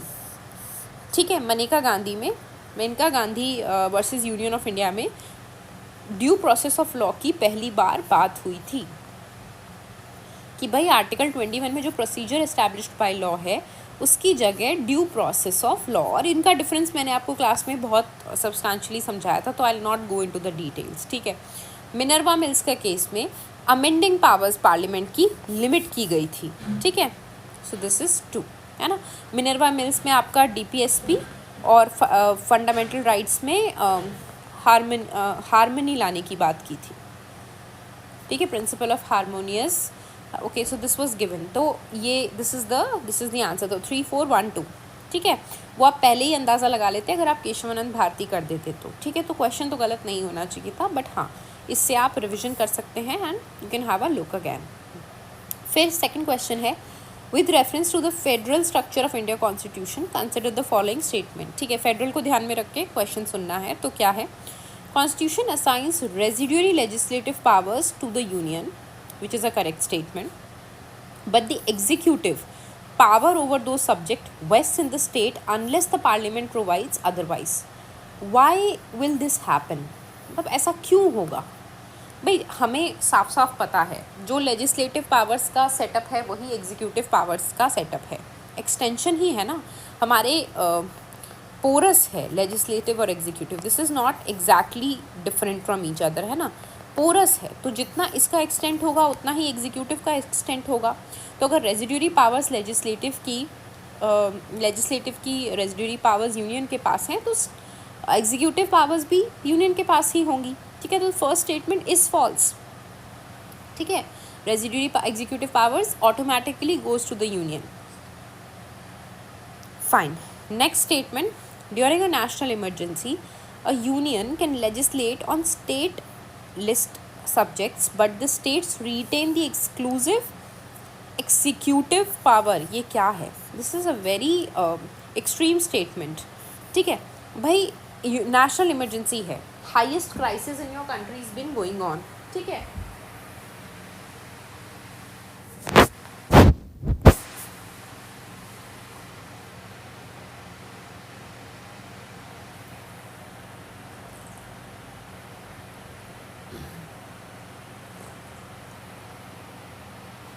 या highest crisis in your country is going on, ठीक है, और आप कह रहे हैं कि एग्जीक्यूटिव पावर्स अभी भी स्टेट के पास ही होंगी, तो ये स्टेटमेंट तो बिल्कुल गलत है.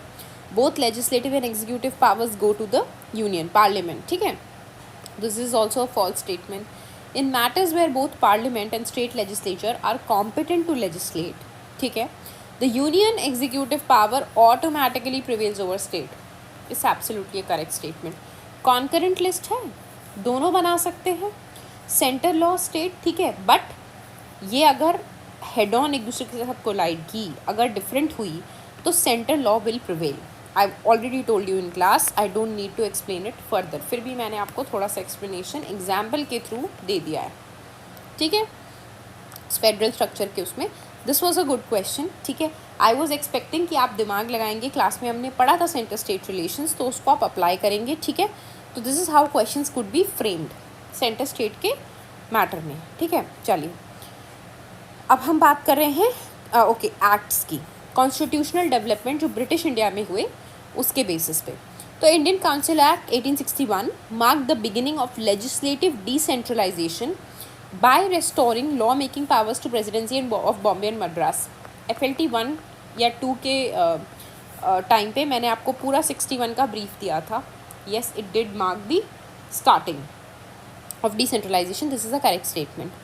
Legislative Council Act of 1909, that is Montemurlo, for the Montemorley reforms, for the first time allowed Indians to be appointed to the Governor General's Executive Council and introduced separate electorate as a system of representation. This is also correct. ठीक है, यहाँ पे पहले Indians जो आए थे, Sachchidanand Sinha, I think he was the one. Sachchidanand Sinha, I think he is the one, and आप फिर भी just check, but he was the first Indian and he was an Hindu. So Muslim League के साथ फिर से प्रॉब्लम हुई कि आपने हमारे बंदे को नहीं लिया, ठीक है. Started dividing again, so that's the thing. So but this is a correct statement. फिर आपका government of India act 1919 started dyarchy at the centre. ये गलत हो गया, ये ध्यान रखना भाई. सेंटर में 1935 में आई थी, 1990 में प्रोविंसेस में आई थी. While introducing a fully responsible government in the provinces, है ना. फुली रिस्पॉन्सिबल नहीं था, गवर्नर ने वीटो ले रखा था, रिजर्व्ड सब्जेक्ट्स भी थे, ठीक है, बट प्रोविंसेस में डायर की आई थी. तो ये स्टेटमेंट गलत हो गया. ओनली 2 स्टेटमेंट्स आर करेक्ट, ठीक है. चलिए next step. Consider the following statements regarding fundamental rights, DPSPs and fundamental duties. ठीक है, इसमें तीनों का मिक्सचर होने वाला है question.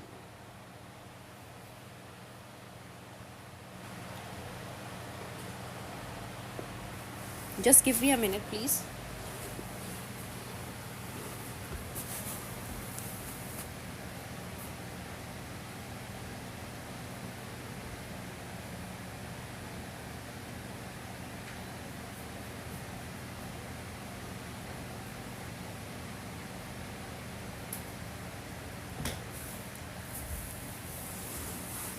Okay. So the first statement,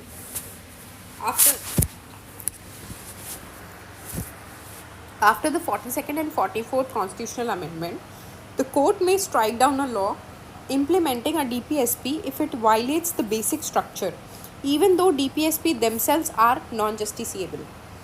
ठीक है, this is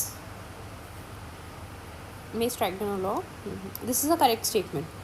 बिल्कुल, court can strike down a law जो DPSP को लाना चाह रहा है अगर वो बेसिक स्ट्रक्चर को वायलेट करता है, ठीक है. So this is a correct statement. Non justiciable है तो क्या, जैसे ही आपने उसका लॉ बनाया, that means you have opened it for the judicial review, judicial scrutiny, ठीक है. अगर आपके किसी बेसिक स्ट्रक्चर को वो लॉ वायलेट कर रहा है तो definitely it can be struck down, ठीक है. Fundamental duty can be enforced by the parliament through ordinary legislation, but such legislation cannot override an existing fundamental right. ठीक है, बिल्कुल, this is again a true right statement. ठीक है, fundamental right ना ले ले आपका कोई फंडामेंटल ड्यूटी, ठीक है, आपके बेसिक स्ट्रक्चर को हार्म ना कर दे, ठीक है. Third statement, a law enacted to implement a DPSP directive principle is automatically immune from challenge under Article 14 if the classification is reasonable in furtherance of state policy. This is wrong. Automatically immune कुछ नहीं होता, ठीक है। पहले B check, if it is fine then it go, it is good to go ahead, ठीक है। तो only 2 statements are right, so 2। चलिए बजट के रिगार्डिंग नेक्स्ट क्वेश्चन है, appropriation bill becomes an act only if the president assent. Absolutely correct, बहुत ही basic statement है, article 114 है, ठीक है। तो बहुत ही बेसिक स्टेटमेंट है, इसमें गलती नहीं होनी चाहिए। Finance bill must be passed by both house with in 30 days. जी बिल्कुल नहीं, ऐसा कोई रूल नहीं है। हमने सिर्फ पढ़ा था राज्यसभा के पास 14 दिन होते हैं रिटर्न करने के लिए बजट के डिस्कशन के बाद, ठीक है। 14 डेज़ में अगर कुछ भी किया हो तो मतलब इट विल बी, लोकसभा वापस ले लेता है ना, तो 14 डेज़ इनको मिलते हैं। लेकिन ये 30 डेज़ का कोई क्राइटेरिया हमने नहीं पढ़ा था, this is a wrong statement, ठीक है। Vote on account authorises expenditure only from the consolidated fund of India, which is true, ठीक है। ये भी क्लास में मैंने आपको बताया है कि वोट ऑन अकाउंट क्या है, ठीक है। फॉर एग्जाम्पल पहले जब बजट लेट आता था तो फॉर द टाइम बीइंग मार्च के बाद आपका फाइनेंशियल ईयर तो ख़त्म हो गया, तो क्या करें, अभी तक बजट आया नहीं है, अप्रोप्रिएशन जब तक हुआ नहीं है तब तक कंसोलिडेटेड फंड से पैसा नहीं निकाल सकते। तो उस टाइम तक के लिए 2 महीने के लिए वोट ऑन अकाउंट गवर्नमेंट को कुछ पैसा दिया जाता था to spend. Fine, moving on, next question. तो the answer is 1 and 3, okay. ये हाँ, necessarily lapses upon the resolution of Lok Sabha. मैंने क्लास में बहुत सिंपल चीज़ बोली थी, past pending in Lok Sabha, Rajya Sabha से कोई मतलब नहीं है। लोकसभा में अगर ये चीज़ है इट विल लैप्स अनलेस वो प्रेसिडेंट के पास चला गया या जॉइंट सिटिंग में चला गया, ठीक है।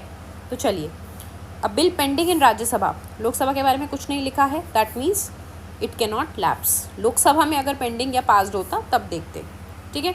Money bill passed by Lok Sabha but pending in Rajya Sabha, ठीक है, this will lapse.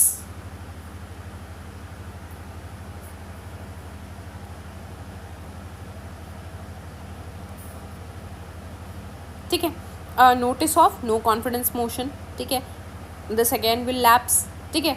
Joint sitting already summoned by the president, ये लैप्स नहीं होगा, this will not lapse, not lapse, this will not lapse, ठीक है। यहाँ पे it is pending in Rajya Sabha, this will also lapse. See both of them are correct, B and C both are correct. I might have given you एक ही answer, ठीक है, but both of them are correct, ठीक है, दोनों सही हैं, है ना। तो like if I have given you only one, B C में से आपने कोई भी एक किया है, it is fine, both of them are correct, ठीक है। चलिए, doctrine of pith and substance is applied to resolve conflicts between, the answer is centre and state, ठीक है।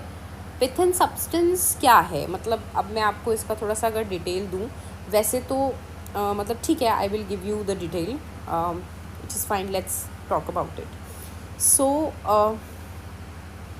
देखिए, doctrine of pith and substance को यूज़ किया गया when law made by the parliament और the state legislature they appear to encroach on the power assigned to the other, ठीक है। मान लीजिए पार्लियामेंट ने स्टेट लेजिस्लेचर पे कोई लॉ बना दिया, स्टेट लेजिस्लेचर ने पार्लियामेंट के मैटर में घुस के लॉ बना दिया, है ना। तो ये क्या डिटरमाइन करता है कि ट्रू नेचर क्या है, pith, essential character, substance, pith and substance क्या है, जिसके बेसिस पे डिसाइड होगा, ठीक है। क्या सच में एनक्रोचमेंट किया गया है ना। अगर हम सब्सटेंस देखें किसी लॉ का, तो क्या वो सच में एनक्रोचमेंट करने की कोशिश है या वो जेन्युइनली उस पर लॉ बना सकते हैं, ठीक है। तो दिस इज़ इट। तो जैसे कभी ओवरलैप होता है इंडस्ट्रीज़ में, ट्रेड में, टैक्सेशन में, क्रिमिनल लॉ में, तो क्योंकि कॉन्स्टिट्यूशन वाटर टाइट सेपरेटेड तो है नहीं, फ्लेक्सिबल है ना। सो जैसे स्टेट ने लॉ बनाया कि शॉप और एस्टैब्लिशमेंट्स को कुछ भी रेगुलेट करने के लिए, तो वो ट्रेड एंड कॉमर्स को हिट कर रहा है जो यूनियन लिस्ट है, but if its primary object is labour welfare जो कि स्टेट लिस्ट है, तो लॉ इज़ वैलिड, ठीक है। तो ये जो पिथ एंड डॉक्ट्रीन है ये सेंटर और स्टेट के लिए है। चलिए, 73rd amendment, reservation for women in panchayat is at least 33%, 1/3, बहुत ईजी है, ठीक है। Balwanti Rai Mehta committee recommend which of the following as the basic unit of decentralization. अब ये कुछ चीज़ें मैंने आपको जब कमेटी पढ़ाई थी तो आई टोल्ड यू कि यार ये ढंग से याद कर लेना। इसका है पंचायत समिति, ठीक है। They have recommended panchayat samiti of as the basic decentralisation का यूनिट, ठीक है। मतलब मैंने आपको उस समय भी बताया था कि भाई इट केम इन 1957 कि भाई कम्युनिटी डेवलपमेंट को एग्जामिन करने के लिए। तो पंचायत समिति उन्होंने बोला कि यूनिट ऑफ डेमोक्रेटिक डिसेंट्रलाइजेशन होना चाहिए। वाई पंचायत समिति? क्योंकि एडमिनिस्ट्रेटिवली वायबल है, उनके पास सफिशिएंट सोर्सेज ऑफ स्टाफ होता है, they could supervise multiple gram panchayat, most effective level of implementation development programs है ना। तो that's the reason why they have given it, ठीक है। Now which committee recommended the concept of constitutional status for the panchayati raj, ठीक है। अब इसमें कई लोग कंफ्यूज हुए होंगे, बलवंती राय आपने मारा होगा या किसी ने तो अशोक मेहता भी बिल्कुल मारा होगा, ठीक है। The answer actually is LM Singhvi. The answer is LM Singhvi. Sorry, my pen is creating problems again. Actually ये राजीव गांधी 1986 के टाइम पे आई थी। Historically first and most important committee to recommend कि panchayati raj should be given a constitutional status. और ये single recommendation fundamentally changed India's decentralization architecture, ठीक है। डायरेक्टली शेप्ड 73rd कॉन्स्टिट्यूशन, ठीक है। आपके जो 1992 से पहले PRI सिर्फ स्टेट लॉस के थ्रू बनती थी, तो और वेरिड है वाइडली स्टेट्स में, जैसे भी स्टेट का स्ट्रक्चर होगा वैसे बनेगी। पंचायत को कभी भी अबॉलिश कर देते थे बेस्ड ऑन द स्टेट का एक्ट, कोई यूनिफॉर्मिटी, कोई स्टेबिलिटी, कोई कंटिन्यूटी नहीं। इलेक्शन इरेगुलर थे, एब्सेंट थे, पावर्स भी बहुत अनक्लियर थी। टू फिक्स दिस प्रॉब्लम्स तो ही सिंघवी कमेटी को लाया गया और उन्होंने बोला भाई इनको कॉन्स्टिट्यूशनली रिकॉग्नाइज करो, प्रोटेक्ट करो और प्रिजर्व करो, ठीक है। तो the answer is LM Singhvi committee. Ashok Mehta committee में अगर आप कंफ्यूज हो रहे हैं तो इन्होंने ना कॉन्स्टिट्यूशनल प्रोटेक्शन बोला था, कॉन्स्टिट्यूशनल स्टेटस नहीं बोला था, ठीक है। सिंघवी कमेटी ने फॉर्मली रिकमेंड किया था कि they should be given constitutional status. With this we end your FLT 9 and FLT 10 will be discussed tomorrow when you'll be given your paper, and I'll be uploading the 10th video as well. Thank you everyone, and have a good night, and please study well for your exam. That's all I can say, and that will all I will be saying till the time you are giving your exam. Okay, so bye bye all, and have a very productive day ahead.